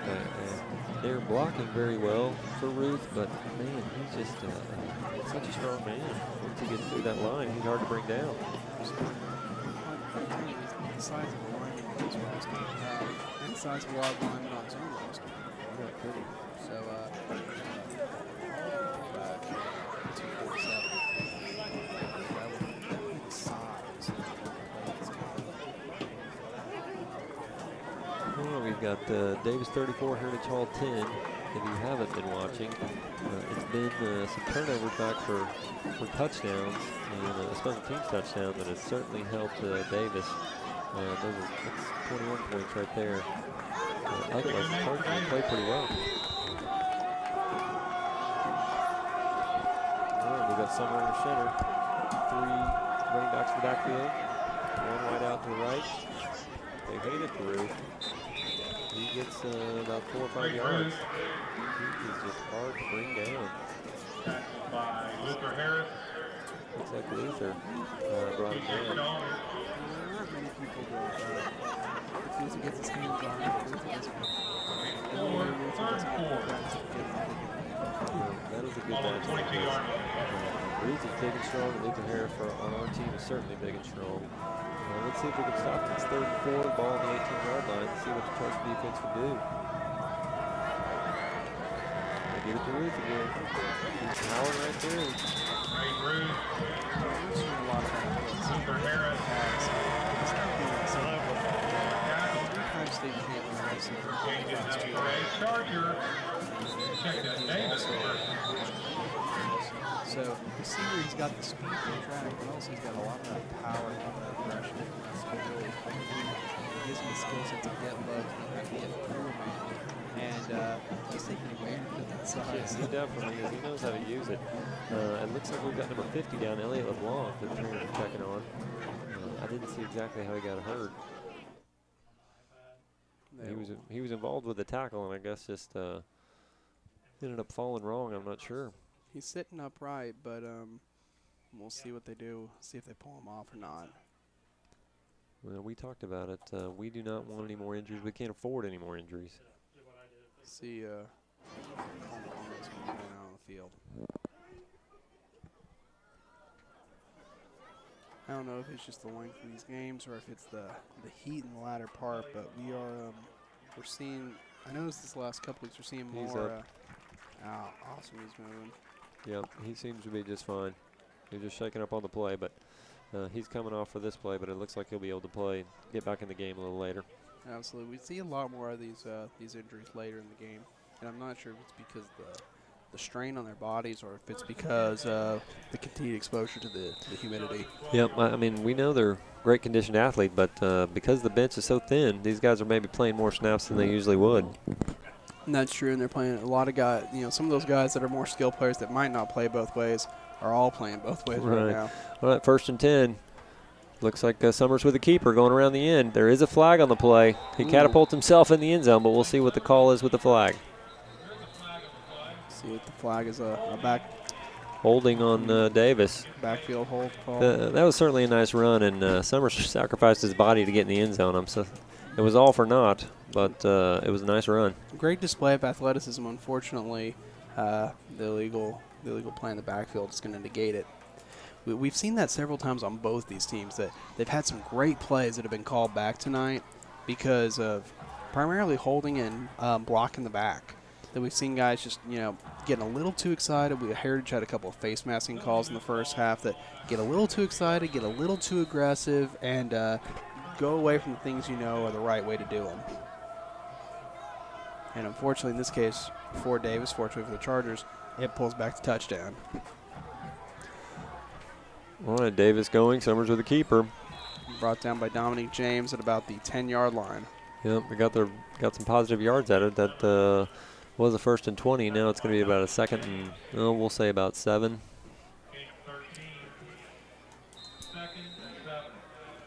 13, you're right, 13-yard gain on the play, and ball is sitting on the 10. All right, Trevor Merrill coming in for Davis as a wide receiver. Looks like we got Truett Maxwell out there on him, and as usual, we got a packed house and the running backs in the backfield. See what Summers does here. He keeps it. They still can't get him and run to the outside, and they do tackle him. There is a flag on the play. We'll see what that is. Nick Hernapop making the stop. Yeah, they did a good job of stringing him out wide. Offensive holding call. That's good. Keep moving him back. Now the backfield formation's making a lot more sense to me when I think about it, that Ruth's a track runner. Now it makes a lot more sense that they're utilizing that track skill set to get him some momentum. Right. And there's just another good way to disguise who has the ball. When you realize he has it, he's running over you. Right. They keep it low. You can't really see what's going on back there, but with the power backs, they can run up there, and the only thing that they really limit themselves on is it makes it really hard for your backfield to run a route. They're going to have to go up the middle if they get the ball. And if they go wide, they don't have the ball because they had to pop up too quick to do it. Right. Hopefully the Chargers defense is watching that as well. All right, we've got 2nd and 18 from the 21-yard line. Let's see if the Chargers can hold them here. 2nd and 19 feels like, I feel like we were just here. They keep going back and forth. They gain 10 yards, and then they get a penalty and go back. Summers back to throw, looking. Number 8's open. Did he trap it or catch it? Oh, they're saying no catch. No good. Ball hit the turf. He saw Matthew McLaughlin coming at him, and he went down. Yeah, the throw was a little underthrown. I think he was trying to put a little too much touch on it instead of firing it in there. But he gave his receiver a chance. It was a little short, and he had to trap it to catch it. Yeah, and then we're going to set up the 3rd and 19, and time for a big stop from the defense. That sounds good to me. All right, only 2 running backs in the backfield this time for Summers. The wide receiver off to the right.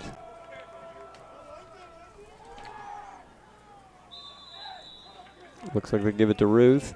TJ Schallner making another stop on Ruth. It does bring up 4th down. It's going to be about 4th and 12. We'll see what Davis does here. A lot of TJ Schallner stats are not necessarily the biggest measurable stats, but he's been doing a pretty good job of keeping Ruth at bay, at least as well as anybody can. He has tackled him a lot. He has a lot of tackles tonight. And like we've talked about, he's given up a lot of size there. So I'm proud of him for hanging in there and making those stops. All right, 4th and 14. Let's see. Summers rolling out, looking, throws it up in the end zone. Nice defense. Truett Maxwell thought he had it on. Thought he had the opportunity for the play on the ball, but there's a flag on the play. We'll see what that is. I'm hoping that's some type of hold that can be declined, but we'll take a look and see what the refs say. Roughing the passer. That is frustrating. Half the distance. I was busy watching him after he let the ball loose, see who was going to catch it, but yeah, I had my eyes down on Truett. Roughing the passer is not what you wanted on 4th down. That is just giving him a 1st down after a great defensive stop. It was it's like we were talking about earlier. A lot of good plays being negated by error, and we've seen it a lot tonight. And that's a prime example of it. You had the opportunity to make the big stop, come up big, get the opportunity to get the ball going the other way, and instead you put them inside the 10. That's a crucial penalty. They had a great stop. All right, we'll see what they do. It's an automatic 1st down. It's 1st and goal. Summer season opening. Cuts back. Draw it down at about the 4-yard line. Cole McDaniel pulling him down at about for the 4-yard gain. We've talked about it. Penalties and turnovers are killers, and that penalty was definitely a killer. That's one that'll get brought up during tape review. All right, that sets up 2nd down and 4. Ball is on the 4-yard line. Let's see what Summers does here. I think we may get a dose of Ruth going right up the middle. But let's see what Davis does. Yep, Give it to Ruth in right up the middle. And he's got it. It's just a smart play. He's so big and strong.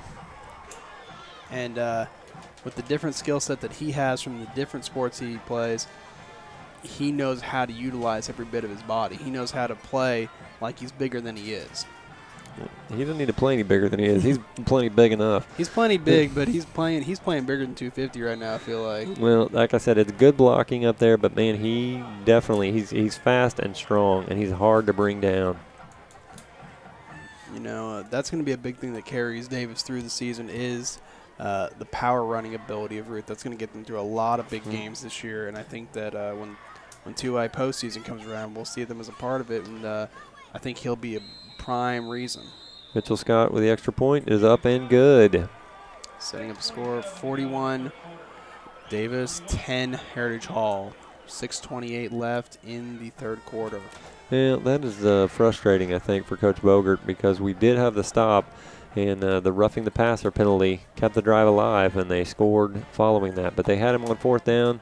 Good defense by Truett Maxwell to force what would have been a turnover on downs, but instead, Davis gets the touchdown. Not what you want to see in that situation. Not how you want to open up the half.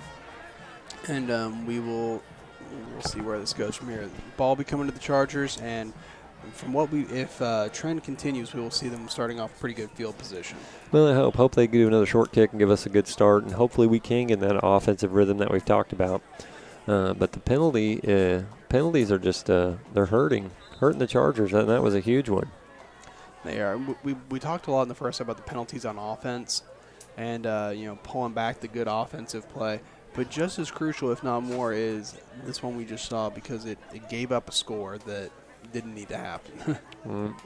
Looks like we're putting McLaughlin deep now with Dawson Evans. Maybe looking for they've been going to that corner all night looking for a little bit of speed. No, I think it's smart to mix it up just to see if Davis is paying attention and see if maybe McLaughlin can get a good run back. We got number 15, Kilblain, kicking off, and he is going that direction. Oh, Mitchell he Beck. He signaled a fair catch. Mitchell Beck signaling the fair catch on the 25. Man, we could have. He signaled a fair catch, I think, just to make sure he caught it, and then once he did catch it, realized he had maybe a little running room. In college, that's a penalty if you do the fair catch and then take off. Luckily, it's not here, but I think we may have given up a few yards that maybe we could have gotten. We saw that last week in the OU Tulsa game. Jalen Saunders calling the fair catch on the punt, and then taking off with it and getting actually he had 2 on back-to-back punt receptions. One, he ran like heck. The other one, he more kind of stumbled to the ground. Right. But at this level, you just see them call it back. All right, we've got Connor McGinnis looking for Dominic James. He's wide open. Go. He's James running. He's James at the 50. Moving. He's going. Go, baby. Keep running. He's running. Can they catch him? He's down to the 20, down to the 10. Touchdown, Heritage Hall Chargers. One play. That's all they needed. And you know what? I'll take that all night. Well, that's we talked about how they were picking on that a little bit earlier because you can't cover James one-on-one. He was open for the pass and then made about one move and took off.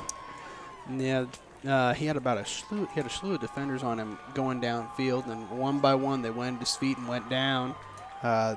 Mitchell Scott was trailing him all the way to the end zone, but unfortunately, if you get behind Dominic James, you're not going to catch him. Yeah, he turned on the jets. I thought maybe he was going to get caught as far as the defender had the angle, but it was just no contest. He's too fast.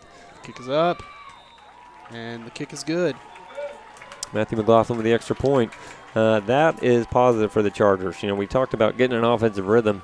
I'll take one play and a touchdown. That doesn't bother me one bit. Well, you know, at this point in the game with the deficit the way it is, we need some quick offensive series that produce if we're going to close the gap. Well, that was exactly what they needed. Like I said, I think at the end of the half, throwing the pass to Dominic James for the touchdown, and then first offensive play, throw it to James, and let him run the distance. This game seems easy when you do that. That was wonderful, and that's exactly what we wanted to see. Well, like I said, I'm sorry we gave up points. Our defense did because of a silly penalty, but I like the start for the offense. That was perfect. I'm real proud of the kids for coming back on that. You know, this game they've had a lot of offensive struggle, and to continue to persevere like that and to keep pushing for the big play, knowing that they've had success with it in the past, even if they haven't tonight. I like that they keep going to it, and I like the confidence from Coach Bogert to keep calling for the big play. Yeah, well, that was beautiful throw and catch, and Dominic James did the rest. Absolutely, you can tell that he and Connor McGinnis have a good rhythm together. They obviously practice that play a lot to put the ball along to James, whether it's up the middle or on the side. I'm going to be happy to see that a few more times tonight. I would be too. It would. I would love to see the left side of the screen go up faster than the right at this point. I hear you. So now we have the Davis Wolves 41, Heritage Hall Chargers 17 with a quick score. And then Heritage Hall looks like they could be onside kicking, and they do. Let's see. It's caught by number 80. He fumbled it for a second, but then got right back on it. Wyatt Collins caught that. It was kind of a line drive kick. He didn't really let it roll that time, just trying something different. Yeah, different kick than we've seen all night or in the previous two games. Actually, we've seen a couple different onside attempts. They've been more of the grubber kick, but I like the attempt, but unfortunately it's one of those that when you take the chance, you know what you're giving up possibly. And at this point, we've seen it, putting the ball on the 49 to start the series. Yeah, Coach Bogert is not afraid to try something different. He wants his offense to have the ball so they can go score again. But at that particular time, Davis was able to get the ball, and they're going to have good field position to start this series. Absolutely. Setting up 1st and 10 on the 49. Two-back formation. Summers under center. Pitches it out wide. Number 15, Paxton Kilblane. Nice tackle. Ooh, Dominique James making the stop. Blake Brigham getting there to finish it off. Dominique James went right after him. Threw his body out there for the tackle. He did. He does a good job of getting low, and sometimes those guys think they have the athleticism to get over him, but usually if they do, there's somebody else there to pick up the slack on it. Well, that sets up a 2nd and 8 from the 49-yard line. Let's see what the Chargers defense can keep that going for just short gains and not let them get a first down. All right, Summers under center. Give it to Ruth, but he is stacked up, waiting for the whistle. Nice defense on the line there. Going to give that to Jack Gillum and a few other Chargers assisting him on it, but Gillum with the primary getting back behind Ruth and pulling him down. Well, that was a good defense. They didn't block that well because the Chargers defense was there. The best defensive stops we've seen tonight on Ruth have, besides TJ Schallner just getting in there and acting like he's 300 pounds, have been when the line have really gotten together and get, secondaries pulled in, but they've kind of worked as a unit, knowing that you're not going to pull that man down easily. Well, at 3rd and 7 for Davis. Got a man in motion. He saves it, pitches to the man in motion. Fumble! The ball is out. The ball is recovered. Looks like Chargers got it. Got it. Nice defense. That's exactly what we needed. Cole McDaniel with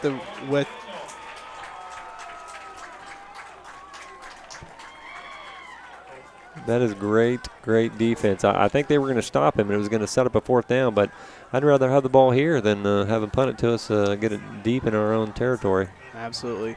Matthew McLaughlin and Cole McDaniel going in together on that, and Cole McDaniel coming up with the ball. I love seeing that kind of play. I love the fire that you get out of that, and I hope the offense continues that same intensity coming off that play. Use the momentum. All right, Connor McGinnis, shotgun snap, throwing it right to Dominic James. A little bit high. Couldn't hold on to that one. You see that every once in a while out of Connor. He kind of forgets that everybody else isn't 6'5". I would have had that if I was throwing to me. Hey, if I was out there, I'd had Ty Milligan in there to break up the play for Dominique James, but just a little high, I think, either way. And Dominique James, usually if he gets his hands on it, he can reel it in, but I'll have to say that ball was a little high. All right, Connor McGinnis, that sets up 2nd and 10 for him and the Chargers. He is in the shotgun, looking, fakes Dominique James. Dominique running deep. Let's see if he can run. No, thrown out of bounds. Too deep, too far out. He'd set it up for the stop-and-go route, but it looks like Davis was cheating over with 2 guys that time.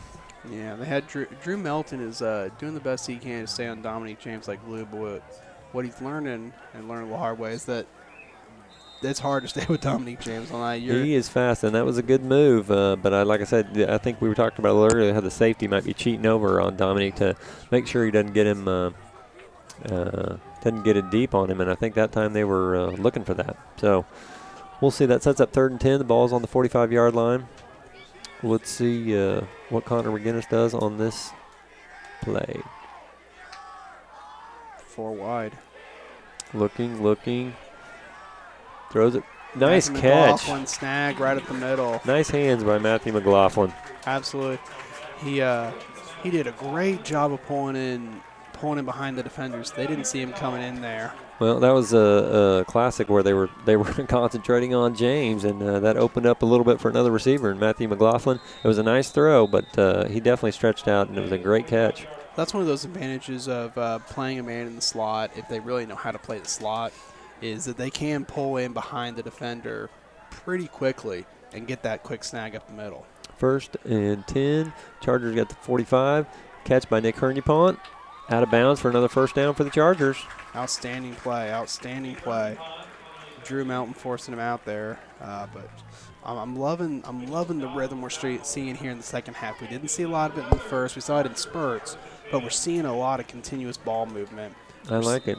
Spreading it around the different receivers and just eating up 5-10 yard chunks at a time. That's perfect. Absolutely. Well, Connor McGinnis has a great group of receivers. Dominique James obviously is incredible, but he's got a great group, and seeing him use them all is a lot of fun. Connor McGinnis, he drops the ball, but he picks it up and takes off. There is a flag on the play, but Connor McGinnis looked like he was going to cock the ball back and ready to throw, but he didn't have the ball in his hands. It slipped out, but he had his awareness where he picked it up and at least tried to get positive yards at it. We'll see what the penalty is.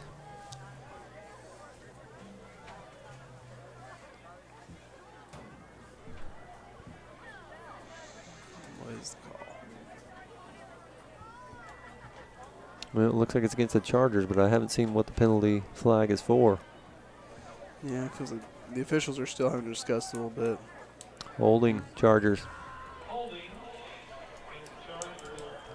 Well, that play kind of blew up a little bit. Just like I said, Connor McGinnis dropped the ball, but he had the awareness to pick it up and try to get positive yards out of it. Apparently it caused a hold on the line.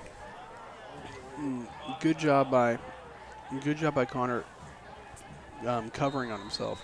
But at the same time, when you get the ball like that and you aren't able to flip it quick enough, you really just have to be happy there was nobody in the area to pull it from the other team. Second 22, Connor McGinnis looking deep. Dominique James almost had it. They had 2 defenders that were there when the ball went right in between. Dominique James had a chance. Couldn't reel it in. Great attempt by Dominique, and right in his chest. But unfortunately, when you're going down like that, it's really easy to get a bounce off your hands or off your chest and not be able to pull it back in from that. Drew Melton and Blake Summers were both on him. I think he was anticipating the ball to be tipped or something, and I don't think the defenders quite got a hand on it, but they were certainly in his line of vision and obstructed his view a little bit from the ball. Absolutely. All right, we're going to see McGinnis line up with two backs here on the second 22. Timeout, Chargers. Well, the scoreboard says second down, but I believe it is third down. I think you're right. Maybe they replayed, due to the penalty, maybe they let them replay that down. I believe I think you're right, actually, about that with the holding penalty, they get the yardage walk-off, but they get to replay the down. I think this is a great time for us to thank our wonderful sponsors here at Charger Vision. We got Fuzzy's Tacos, which I had before the game, and I know you did as well. Yeah, maybe a little bit during the game. And then we'd also like to thank Texadelphia.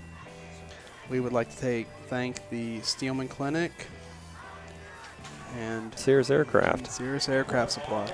We appreciate your sponsorship. We wouldn't be able to do Charger Vision without you guys. Absolutely, it's the wonderful support that you all give us that allows us to show what these wonderful young men are able to do. I know there's a lot of people watching, and it wouldn't be possible without our sponsors. So we definitely need to thank them and support them in any way that we can because they support us.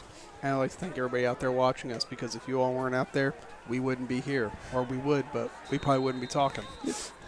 All right, that's going to set up, it looks like 2nd and 22 is correct. Connor McGinnis with TJ Schallner in the backfield with him. 4 wide receivers. We'll see where Connor McGinnis is going to go. Looking, throws it. Catch by Nice. 25. Aye, Brandon Ezell. He's having a great night. He got popped after the catch, but it was a great catch. And that's the second time we're seeing Brendan go down tonight. Well, that was an excellent catch. It was the same deal where the defense was kind of there, and but he was not going to be denied. He didn't want to come out of the game, but I think it's probably smart to give him a breather after that long run and catch and hit that he took. I like the fire out of Brendan. You know, the trainer's coming over toward him down. He's just waving, get out of here. I want to play some ball. You've seen me enough tonight. I want to play ball. That was a great catch by him. All right, that sets up 1st and goal for the Chargers. See if they can punch it in the end zone. Quick throw. It's high. Oh, Picked off. tip by McLaughlin. Sumner has it. Summer has it and tackled at the 30-yard line. That was a AJ great Knowles drive by the making Chargers. stop, but yeah, the tip by McLaughlin made that ball a pretty easy pick. You know, that's the second pick for Connor McGinnis on a tip ball. It does. The throws were a little high, but you're like you said, you're tipping it up and making it too easy for the defense. Yeah, and I know the instinct is always to just put your hands up as much as you can to try and get that ball. But if you don't have a good grab on it and you're just going to flick it with your hand, you're better almost to not put your hands up, even though it seems like you're giving up on the play. You're not risking the tip. Well, hindsight is always 20/20, but absolutely. The throw was just a little high, and that's kind of what caused the interception. Absolutely. Well, that's too bad after a good drive. They were moving the ball down the field. All right, that sets up Summers and Davis on the offense. It looks like a quick throw to 88. Caught, fumbled. No. Oh, they're saying no catch. Good play by Truett Maxwell. Logan Conyers on the what I thought was a catch and fumble, but they did not give him the reception on it. He is down. We have a Davis player down. I don't think that's Conyers. Let's see if that's what number that is. It is. It's Conyers on the tackle. Dominique James thought that Conyers had the reception as well, and he was that's number 10, Drew Melton, that was injured on the play. But he looks like he's coming off on his own power. Hopefully he's going to be okay. That's good defense because that looked like it was going to be a reception. Yeah, I think without the hit it would have been. But Dominique James thought the reception was already there, and he was ready to scoop the ball and move back downfield. I was ready for him to do that as well. You're going to have a guy scoop the pick. That's who you want. That's going to set up 2nd and 10 for the Davis Wolves. They're leading 41-17. There's about 3 minutes and 10 seconds left in the third quarter. Heritage Hall defense coming back out onto the field. Let's see if we can get a defensive stop here. This is one of those opportunities where a big stop by the defense could really change the dynamics of this game. You know, we saw that with Cole McDaniel's Cole McDaniel's fumble recovery Right. early in the quarter. And another big stop here really could give the Chargers the opportunity to get back into this game. All right, Summers under center, and we got the usual full backfield. Giving it to what I couldn't see the number on that. If that was looked like it could have been Paxton Kilblane, but I couldn't see who had it. I actually believe it was Drew Melton coming out of the backfield.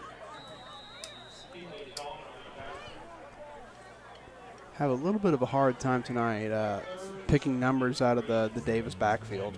Well, there's so many guys packed back there. Once I see who he hands the ball off to, then it's trying to see what he's doing with it. From our standpoint, their numbers really aren't jumping off their jerseys either. Nope. It's given to Ruth, who goes through the middle, gets the first down, gets the ball about the 45-yard line. TJ Schallner making the stop, making the ankle tackle. TJ Schallner has gotten to know Braden Ruth very well tonight. Absolutely. He has occupied a lot of the same space. Well, he's doing a good job of tackling him. I wish Ruth couldn't get through the line. and we can get the some of the linemen on him. Puts T.J. Schallner in a tough position. It really does. He's getting past Luther Harris and the rest of the line, and TJ's going, well, I guess I got to go on it. Blake Summers with the keeper, but a 1-yard loss on the play. Good defense. Wonderful defense by the Chargers. I'm going to give Blake Brigham credit on the sack there. Setting up a second and 10. Or we have a loss. No, we're sitting at second 11. Yeah, second and about 11. Summers with the keeper, but he couldn't get by the defensive line of the Chargers. We're seeing a lot of Blake Brigham on the line, and he is not large at all, playing in the middle of the defensive line at 5'9", 153. But he's putting himself right up there with these guys. Well, I do not give the line enough credit. Looks like a pass play. Ooh, almost picked off. Matthew McLaughlin going for it. Intended for Logan Conyers again. Off his hands, and Chargers had a chance to pick it off. It would have been tough, but almost got it. Matthew does a great job of getting in there on those opportunities, and you always see him going for it, but it's he's had a couple of near picks tonight.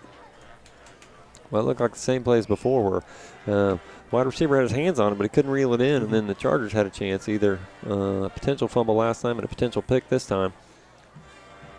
That's going to set up 3rd and 11, the ball on the 45-yard line. Outstanding defense, not even giving him the opportunity to get the ball in his hands long enough to make it a fumble recovery. All right, we got a packed house in the backfield.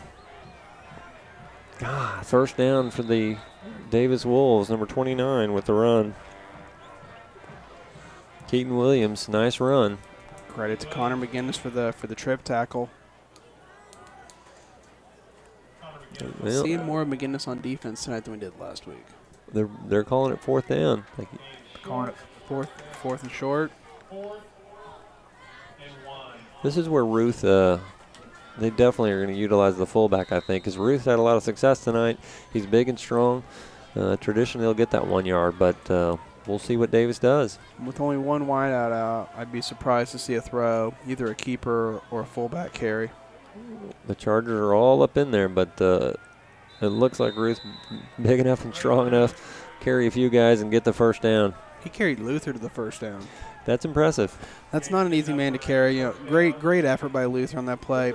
Ruth is going to be a hard guy to keep from picking up a 4th and 1 or a 3rd and 1 opportunity. Well, Luther Harris at 6'6", 343. He's not an easy man to carry for an extra yard or two. No, he's a man that we love to call his name.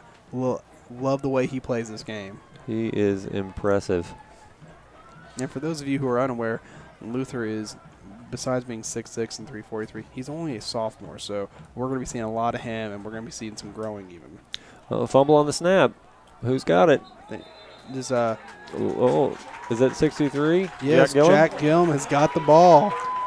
Fumble by Summer under center. It wasn't a clean exchange, and the ball goes loose, and Jack Gillum gets it. Nice play, Chargers. I love that. You were just talking about the need for a defensive stop here. They pick up the 4th and 1, but next play, Jack Gillum takes the opportunity when it's presented to him to make up for it. Well, that is an unforced error by Davis, but works out very well for the Chargers, who take over now at the 33-yard line. Looks like we're going to put out 4 wides and one single back with McGinnis. Be surprised to not see him go to the air on first down. Looking Dominique James' way. Throw a little bit low that time. Yeah, it was kind of aimed at his knees. Yeah, Trevor Morrell was there for the tackle. If it was caught, I don't know if he was going very far, but the ball was a little bit low that time. But sets up 2nd and 10. Chargers sitting on the 33 with the 2-back formation. Who was that? Tevin McDaniel was in the backfield. Connor McGinnis looking to run. Can't escape the defender who hangs on. Connor McGinnis drags him for a yard or two, but that's going to be about an 8 to 10 yard loss. And Hunter Carlick's going to be credited with the sack. McGinnis tried to slip the tackle, and he's usually pretty successful at it. But it is one of those things that you're not going to get it every time, because eventually a guy's going to get a wrap on you, and he's going to keep his hands on you just long enough to get your knee to hit the ground. Right, Hunter Carlick, you do have to give him credit, because Connor McGinnis is hard to bring down, and usually if it's a one-on-one matchup, my money's on Connor McGinnis.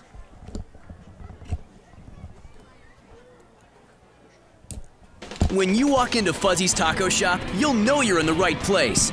With the best Baja-style menu in town, we'll have the whole family addicted. Order up. Nachos, tacos, burritos, it doesn't matter. It's like an explosion of flavor in your mouth.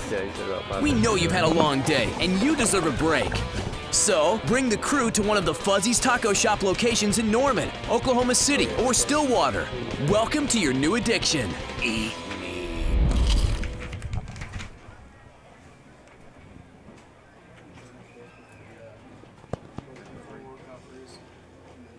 We've come a long way from just filling in the blanks. We have new ways of learning. New ways of discovering. It isn't about memorizing and reciting. It's about critical thinking and doing. What used to be a million miles away. Now it's just a click. I'm learning to think creatively. To think independently. What is Shifa? Estoy preparada. I am the future. I am a Heritage Hall Charger. Learn more about 21st century education at heritagehall.com. We're back to start the fourth quarter here at Pop Murray Field. Chargers set up on a 3rd and 18 on their own 26. Ref placing the ball, moving to the other end for the start of the quarter. Davis leads the Chargers 41-17. Had a pretty good night, a lot of good play, but some things we're still looking to improve upon, and some good momentum going into the fourth quarter though.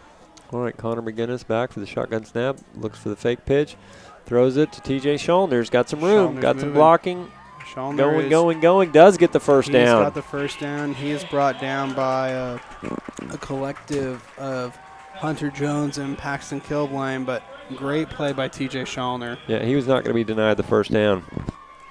We just were discussing his. He's had a great game on defense, tackling Braden Ruth. Hadn't had much opportunity so far on the offense, but that was a great play. Now we've seen a couple of successful screens for him, but that's probably his biggest offensive play of the night. Yep, that was a nice short pass that had some good blocking, and so he was able to break free and get the first down. So we got 1st and 10. The ball's on the 48-yard line. Connor McGinnis gets the snap, looking, throws it deep, but I don't think James realized it was going to be coming to him. Something wasn't right. It looked like he was thinking about throwing the TJ Schallner again on the screen, and that wasn't open, so he threw it to James, but it short hopped to him. There is a flag on the play. Wait to see what the call is. It's against the Chargers. Yeah, they're walking off.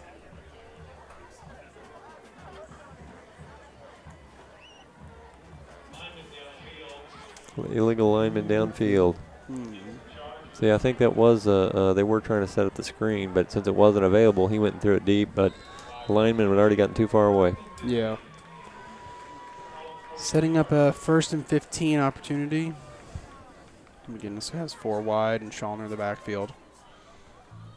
McGinnis gets a snap, looking. Nobody's open. Breaks free. Moving. He's running. He's got great feet. Gets to the outside, tackled about the 45-yard line in Davis territory. Hunter Carlick pulling him out of bounds. He has been probably the most successful person on the Davis defensive side when it comes to stopping Connor McGinnis' run tonight. He has been the one pulling up from the linebacker position and really pulling McGinnis out of bounds. But great run, great recovery of what seemed like a non-opportunity play. That was a very intelligent play. He kind of had the clock ticking in his head. Nobody was open, and it was getting crowded back there, so he took off and made the most that he could out of it and got a 10-yard gain. 2nd and 3. Looking for the screen pass. TJ Schallner looking. He's got the first down and more. And Still more. going. Schallner's going. Cuts back. They catch him from behind, but he's down to about the 15-yard line. Blake Sumner's pulling him down. TJ Schallner with the screen pass. That's the second good one that he's had tonight, or on this series, I should say. He was able to break free, and it's good blocking. You got to credit all the Chargers, but Schallner makes the most of it. He got around the corner, missed a tackle and went for another 20 yards. Well, as soon as we start talking about him having a great defense tonight but limited offensive opportunity, he makes 2 big plays. He's obviously listening to us and is trying to make the most of his opportunities. Yeah, does he know we're mic'd? Connor Dominique McGinnis James? throws it deep to Dominique James. Throw the flag, and they do. Yes. Pass interference defense is my call. I hope the referees I, agree. I think that if they don't call pass interference there on Braden Ruth, we're going to hear, on Mitchell Scott, we're going to hear some angry Charger fans. Pass interference defense is the call. Well, I like what's going on with this drive there. Spreading it out a little bit, making Davis play all over the field, and T.J. Schallner's had some great catches and runs after the catch. And we're setting up a looks like 1st and goal. 1st and goal, Chargers on the 8. Let's get it in the end zone. It's been a great series. This is the Charger football we've been wanting to see. Quick throw to T.J. Schallner. He's got Luther in front of him. That's helpful. He's got touchdown the Chargers. touchdown. Luther, that's impressive that he is out there blocking on the screen. Well, he's fast enough to get out there and do it, and then running behind Luther is what you want. If you got to run behind anybody in that field, Luther Harris was the man on one in front of me. He's gonna clear the way for you. Because depending who on the roster you're talking about, he could be equivalent to 2 players on the roster leading you. So, but he doesn't move. He's got a lot faster feet than you expect for a guy his size. He definitely does. He has great feet and great size. They go for 2, and it is batted down by the defense. Looks like Mitchell Scott on the defense. I like going for it in that situation. You know, you're in the 4th quarter and you've got an 18-point deficit. I like taking the chance for the 2 because if you can set up the 2 on a couple of touchdowns, all of a sudden you don't have to cut yourself down by a field goal opportunity necessary to close the gap. But if you miss it on 1, field goal still puts you in the same position as it would before. Right, I have no problem with the call either. They just were unsuccessful on it this time. But the Chargers definitely got some rhythm. That screen pass to T.J. Schallner, when they did it 3 times in a row and just marched down the field for the score. Absolutely. He had a great run down there, and he's shown why he is a starter on both sides of the field tonight. You know, definitely tough on defense, tackling Brandon Ruth, who's 100 pounds heavier than he is. And then they definitely got him all on the offense on that one, and he made the most of it. It's always fun to see seniors perform on senior night. That's what senior night's all about. I know. But it's always fun to see, you always have that on senior night. 1 or 2 guys from the senior class that really step up, take big opportunities, and that's what we're seeing out of T.J. Schallner. Dominique James also with the long touchdown, one right before half, and then the one on the quick first series by the Chargers for a touchdown. We love it when seniors have a great night on senior night. And see, Dominique James, I feel like we call so often, it's always senior night when Dominique James is on the field. Every night's senior night. I like it. All right, the Chargers going to be kicking off. We'll see if they onside kick it, what they've tried a few times tonight, or if they're going to kick it deep. We'll see what they have in store for Davis. The score now 41-23 with about 10 minutes and 47 seconds left in the game. Credit to the Heritage Hall defense here in the second half, giving up 1 touchdown. Compare that to the first half and the amount of the prolific offense that the Wolves put out there. They've kind of figured out what they're encountering. Oh, and we've got the onside kick, and it is good. Number 8 falls on it, Trevor Morrell. That was a good hard kick, and it wasn't an easy one to handle, but Davis is able to handle it. Absolutely. Well, I agree, and really, the Chargers defense was playing very well. They did get the stop, but unfortunately, it was a roughing the passer penalty that kept the drive alive for Davis, and they did end up scoring on that series. And then the series after that, Jack Gillen comes up big with the fumble recovery. Right. And I like seeing that out of him. I like seeing that energy. All right. Summers under center, gives it off to 29, who's running. I don't know if they're going to catch him. Dominique James on. Dominique James pulling down. About the 5-yard line. 29, Keaton Williams with a nice run. Good blocking. He was able to skirt 1 or 2 guys at the line, and then he was Katie bar the door. Ran for another 40 yards. Good job by Dominique James not giving up on the opportunity, continuing chasing the man down, knowing that he had speed on him, that he could get him. Excellent play, I agree, of not giving up an easy touchdown because Dominique James was out of the play, but was able to run it down before he got to the end zone. The ball on the 4-yard line is going to set up 1st and goal. You got the 3-back formation as we've seen most of the night. Somebody get on Ruth. Oh, nice tackle. Good defense by the Chargers. Backs him up to about the 10-yard line. A.J. Knowles and who else was on that? A.J. Blake Knowles Brigham. and Blake Brigham. 2 guys having good nights on the defensive end of the game. There, I don't give the line enough credit when I'm calling the game, so please forgive me, but that was excellent defense by the Chargers on that one. Sets up 2nd and goal. Well, so frequently we see on the defensive end people trying to run around and it really coming up to the defensive skill players. But tonight we've seen so much up the middle that it's been predominantly the line and T.J. Schollner having to stop the running backs and Ruth in particular. Ruth in particular, but the slew of running backs that they've put out there tonight. There's like 36 of them. Well, they give it to Ruth. He looks one way, goes another. They can't tackle him. Touchdown, Davis. Ruth, he's just he's big and strong, and he's got quick feet.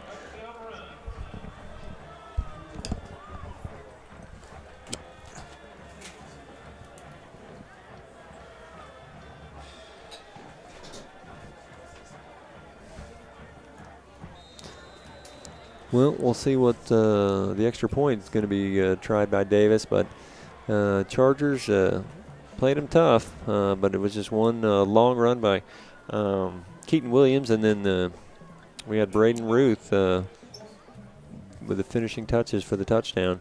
Mitchell Scott with the kick. Up and good. It is good. Set up a score of 48-23 in favor of the Davis Wolves.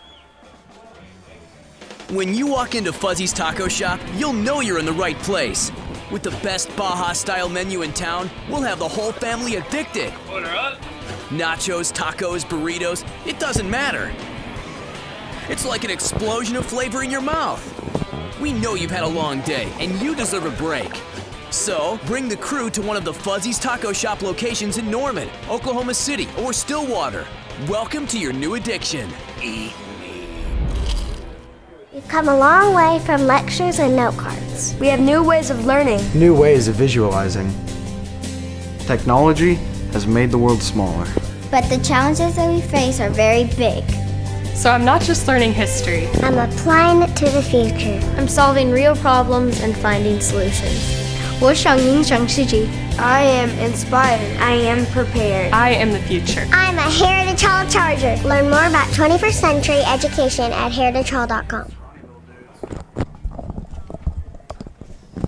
Back with you on Charger Vision. Davis just scored to make it 48-23. We were complimenting the defense, how they had played a good second half, and 2 quick runs put Davis into the end zone. I'm not sure if the Chargers are getting tired, or I know that we've talked about no depth on the bench, and it's certainly possible the defense has been out there enough and getting a little tired. Coach Boger going back to Nick Hernapont and Dawson Evans deep, but Matthew McLaughlin is going to go right between him and Trip Maxwell and out the side at the 35, 34-yard line. Flag on the play as the ball goes out of bounds. The penalty will be the kick out of bounds. It'll be good field position for the Chargers. Hopefully they can keep the offense going. Absolutely. Like I said, that we should have had another 7 other than the pick right at the end zone. We moved the ball well. It's just getting into the end zone when we get a chance. Well, we've been talking all night about, not letting penalties hurt, not letting turnovers hurt. And we've seen it in more limited opportunity than we did last week, but we're still seeing the same issue. Right, we're seeing it close down a little bit, but it's not gone away. We've had 3 picks on the quarterbacks for Chargers. McGinnis had 2, and McLaughlin had 1. McMullen, sorry. Stadler's going, he's going, and he's handoff to Stadler, but not much there. Loss of probably 2 on the play. Yep, I mean, I agree exactly what you're saying. The penalties and turnovers are killers, and we've had a few at inopportune times. He's pulled down by Chasden Anderson, number 9, for the Davis Wolves.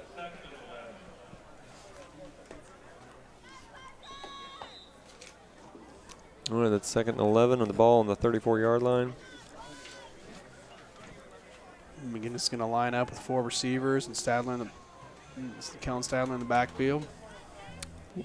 All right, we'll see what Connor McGinnis does. Looking for a quick throw to Dominique James. Does And not just, catch it. No. Just a little low, didn't quite get there.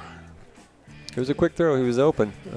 I think that the defense was closing in, but he was open for, the token 5 to 7 yard gains that has been helping our offense. Absolutely. It's one of those plays, when you have the quick snap opportunity, you take it. You know sometimes you're going to not make your best throw, and if you don't, fine. But when you got him wide like that, you take the chance, see if you can pick out the first down or at least 6-7 yards on the play. Right. 3rd and 11. We'll see what Connor McGinnis does this. He's throwing it. Nick Hernupon, it's a little high. Almost picked off. Almost picked. Intended for Nick Hernupon. He was open. He found a gap in the defense, but the ball just a little bit high to him. Drew Melton trying to make the pick, but fortunately it bounces right out of his hands. Sets up 4th down. We'll see what Andy Bogert does here. He's ball's on about the 35-yard line. Not ideal for to go for it. Connor McGinnis looking to see if it's going to be a punt or a play. Normally a punt opportunity, but it looks like he's going to be in punt formation, but this late in the game, you never know what he'll do. Looking. He does punt it. Rugby style punt over his head. Hopefully we'll get a Charger bounce at about the 30, 25. Nick Hernapon's going to down at the 25-yard line. Yep, that rugby style punt, I actually was wondering if he was going to go for it. Well, when he started running out, he didn't look like he necessarily had the ball in his hands and punt. He looked like he'd already spun the laces. I know, looking for a receiver. I was wondering if he was going to go for it, but instead he does punt it away. I kind of think it might have been a punt option. I don't know if that really, if you really can run that. Whatever you see out there, you decide if you're going to throw it or punt it. But it's like, hey, if Hernapon gets open, you throw it to him. If not, kick it over him. All right, Keaton Williams gets the handoff, and nothing doing. No, not at all.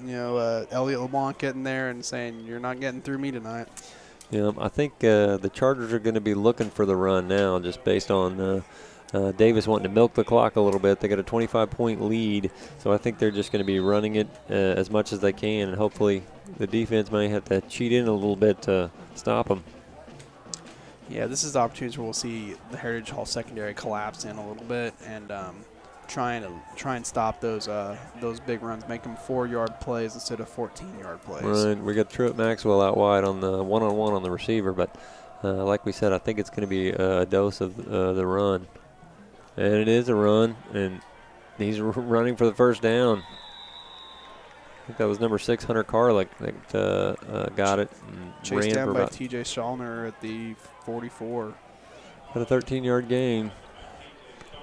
Yeah, and like I said, there's an opportunity for the defense to collapse in, and that's fine if you get your hands on them. But if you don't, then you've lost your secondary, and your secondary has to spin around and chase. Yeah, I mean, it was good blocking at the line, but we talked about it. We thought they might be cheating in, putting a lot of guys in the box to try to stop the run. And we'll set up a fresh 1st and 10 here from the 42. All right, let's see what the Chargers defense can do. Summers under center, full backfield like usual. No gain. Good defense. No Cole McDaniel was in there. Trip Maxwell, T.J. Schallner, Jack Gillum. Kind of got a group of Chargers going in after that one. Yeah, that was good. They weren't going to be denied that time. Setting up 2nd and 10. All right, defense. I know they're getting tired, but they got to hold them. Mm-hmm.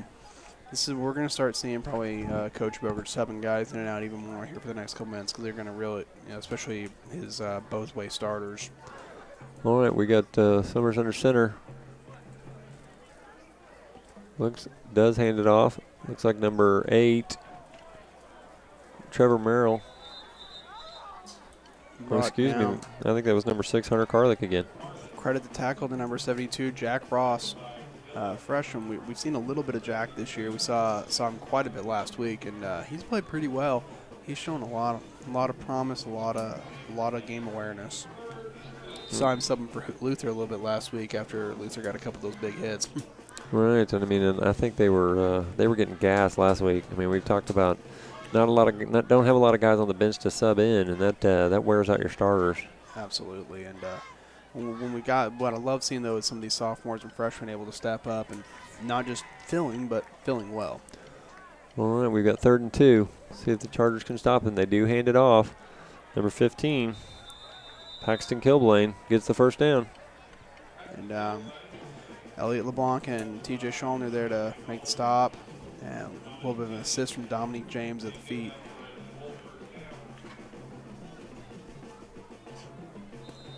Well, we've got 1st and 10. The ball now on the 43-yard line.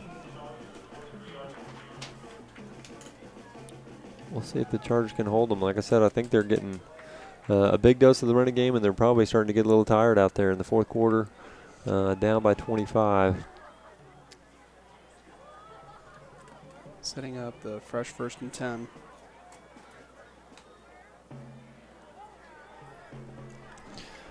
Well, we've got the quarterback keeper running around the end, and we've got Trevor Merrill back there as the quarterback now. And that was a good, strong run. Brought down by Callahan Walker after He's a freshman. the first down. Yeah, we're seeing Coach Bogert go to his bench a little bit more at this point in the game. But based on the score and also based on the thin bench, he's getting experience for a lot of other guys. It's a good opportunity to get these guys out there, get them the minutes they need, and also to allow some rest out of the older guys. Well, they've had I say the seniors. I mean, all of the starters have had a good night. They just Davis has made some good plays on defense and special teams. All right, Merrill with the keeper. Oh no, he does hand it off. Good fake. I was with you. I was following the quarterback. Number 43 got the handoff. Chuck Johnson, his first carry of the night.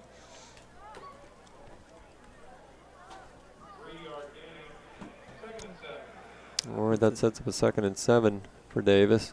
Ball resting on the 30-yard line. We've got 4:10 left on the clock here at Pop Murray Field.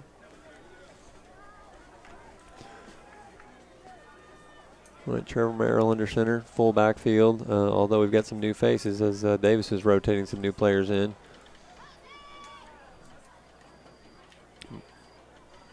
Hand off to 43 again. He's going right at the middle. Callahan Walker making the stop. Having to work a little extra to get that pull, but good job. Fullbacks are just having a heyday against us, against our line. Like I said, we're subbing people into the line, and I think we're getting a little gassed towards the end of the game, and the fullbacks are having success. This time it was Chuck Johnson again. They've taken Braden Ruth out, which I'm not upset about, but Chuck Johnson is starting to have a good night back there in the fullback position. He is, obviously that is a power position for this Davis football team. And when you look down the roster, I know you all at home, cable, we have a big, long roster sheet in front of us, and there's a lot of players with a fullback identification. 1st and goal. Yeah, touchdown Davis. Number 3, Mitchell Scott. He ran into the line, but he kept his feet moving and went to the outside for the touchdown. 54-23. Davis will be trying for the extra point, see if they can make it 55. The Chargers just looked a little gassed on that drive. They knew the run was coming, but they just couldn't do anything to stop it. Absolutely, and you're going to see that more and more when you put some of these younger players out there. They're playing well. I'm liking what I'm seeing from these guys in the limited minutes we've seen the last couple of games. However, they're still getting there. They're still learning what they're doing. They're still putting on the size to compete with some of these guys. And but what I like is we're seeing good fundamentals. Yeah, I mean, like we've talked about, it's good experience. Kick is no good. Yeah, that point after is no good. It's going to leave it at 54-23. And we're probably going to see even more people on offense as far as underclassmen that are going to get in the game. Absolutely, and I would not be at all surprised to see Michael McMullen under center. Yeah, I mean, he played well just to march him down the field. The one series he had a chance. He did end up with the pick six going the other way, but he had the ball moving for a while before the one mistake. And he had a pretty good series to finish off the game last week out in Clinton. Obviously Clinton a heartbreaker game, but we saw some good play out of him late in the fourth quarter when Coach Bogert decided to let Connor McGinnis rest the night. Yeah, we'll see who he puts in.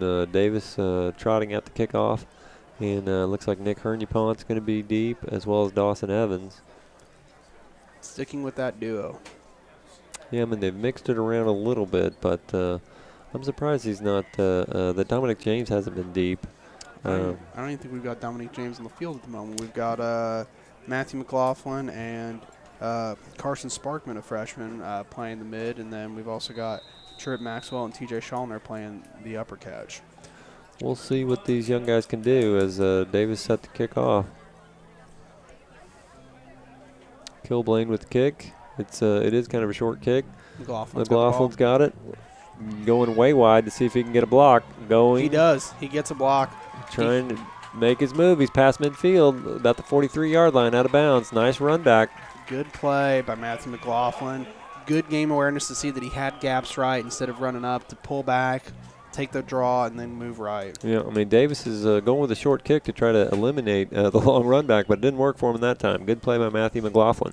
What's hurting him on that is that they're not realizing that we've got our speed runners at midfield. We've got more of our tight ends, fullbacks deep, but we've got our speedy guys in the middle, and that's where they're putting it. No, that's good coaching. Good scouting and good coaching by the Heritage Hall Chargers. Absolutely, knowing what to expect out of the Davis special teams and aligning your team in a manner that will optimize your success. Yep, I mean, we are right as far as Michael McMullen in the shotgun. We're going to get him some experience at this stage of the game. 3 minutes left in the game. Hands it off. Dawson Evans, nice hit. Dawson Evans delivering the blow as opposed to the defender. Absolutely. We're seeing a lot of new faces out on the field at the moment. When we get lined up, I'll point a few of them out. We've got a lot of guys with freshman and sophomore identifications. We've got Callahan Walker. We've got Keon Ramazan. I think I said that right. We got Carson Sparkman, and we got Mitchell back. We're showing a lot of young guys, but that's good. It gives them an opportunity that they need to McMullen with the keeper. Ooh, makes a good move. Very nice move, and gets some positive yards. It's going to set up about a 3rd and 3. He is brought down by number 19, Eli Warren. All right, looking, we're down about 2 minutes, 17 seconds. McMullen huddling him up, trying to give him a break, and then see what play they want to run. Looks like it's 3rd and 5. Ball's resting on the 38. We've got 4 wide again, 3 right, 1 left. McMullen and Dawson Evans in the backfield. They do hand it to Dawson Evans. Can he break free? He couldn't. Oh, there is a penalty on the flag. We're going to get the horse collar call. Well, he couldn't quite break free. He had an opening, and he had one guy to beat. The guy tackled him, but it looks like they had to use the horse collar to bring him down. Absolutely.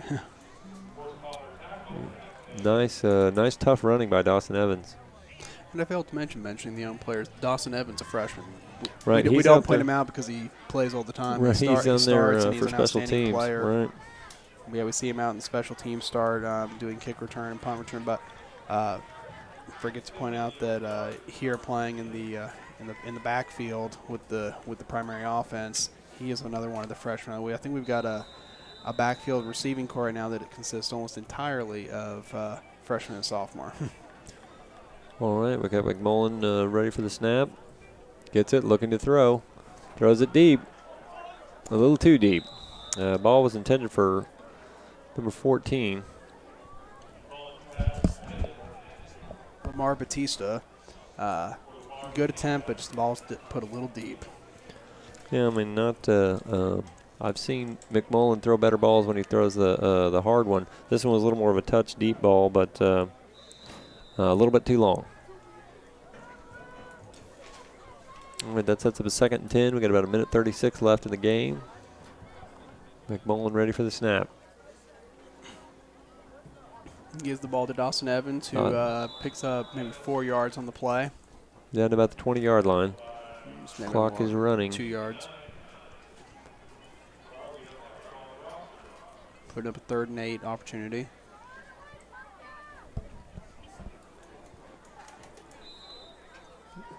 Well, let's see what the Chargers are going to do on 3rd and 8. McMullen looking at his 3 wide receivers to the right.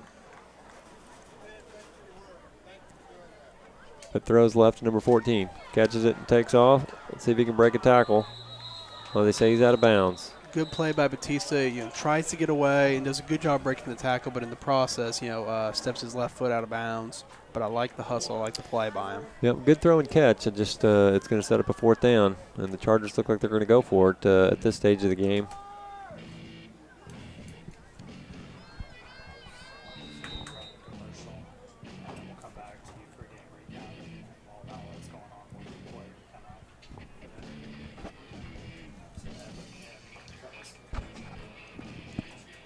All right, we got 54 seconds left in the game. It is 4th down and 4 to go. Ball on the 16-yard line.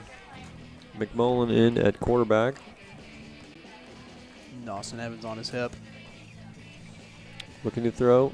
Back to Callahan Walker. The ball is a little high. can't reel it in. Heritage Hall turns it over on downs.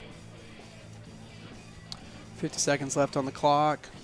Chargers are down 23-54, and I will not be surprised to see the Davis Wolves take a knee and run clock at this point in the game.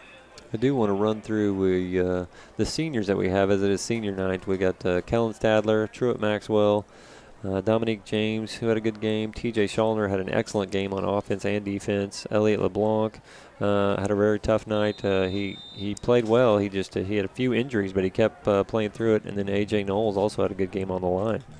Absolutely, we've seen great play out of the whole team tonight, but the seniors have really stepped up on senior night, and they've put a lot of heart forth. And it's going to be a hard-fought loss, but I'm proud of the effort put forth tonight. Yeah, I'm going to say that the game was a lot closer than the score indicated because of the special teams touchdown, a couple pick sixes that definitely hurt the Chargers.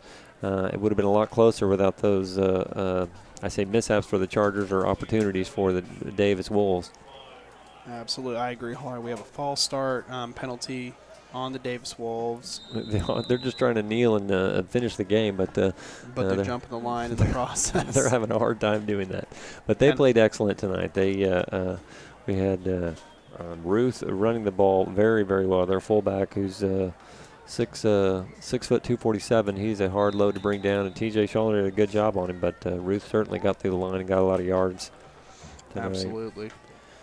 22 seconds on the clock winding down. We are about to, and the two teams are going to walk off tonight, and that will conclude this game. Final score of Davis Wolves 54, Heritage Hall Chargers 23. All right, what we're going to try to do is go to Charger Player up here and do an interview with him. We want TJ Schallner is who we're hoping we can get after the game. He had a great night on defense tackling Ruth. Like I said, we talked about him giving up about 100 pounds for that, but kept doing it, kept staying tough and staying in there to tackle him. And then also had some limited opportunities on offense, but had a great series that he ended up getting a touchdown in where he basically took that series over with some screen passes and running them down. Absolutely. We're going to go a quick commercial break, and when we get back, we will give you all a final recap and hopefully an interview with TJ Schallner, tonight's player of the game. When you walk into Fuzzy's Taco Shop, you'll know you're in the right place. With the best Baja-style menu in town, we'll have the whole family addicted. Order up. Nachos, tacos, burritos, it doesn't matter. It's like an explosion of flavor in your mouth. We know you've had a long day, and you deserve a break. So, bring the crew to one of the Fuzzy's Taco Shop locations in Norman, Oklahoma City, or Stillwater. Welcome to your new addiction. Eat me. We've come a long way from book reports and worksheets. We have new ways of learning. New ways of creating. It's not just pencils and paper.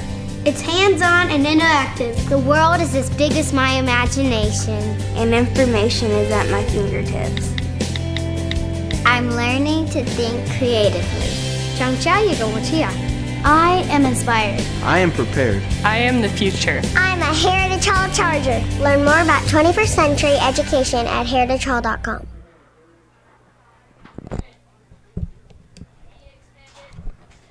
And we are back here at Pop Murray Field.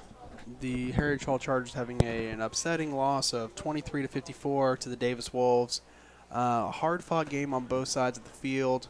A lot of good plays by both teams, but at the end of the day, the Davis Wolves having greater success converting in the red zone and making the necessary stops, in particular the 3 picks that they pulled tonight.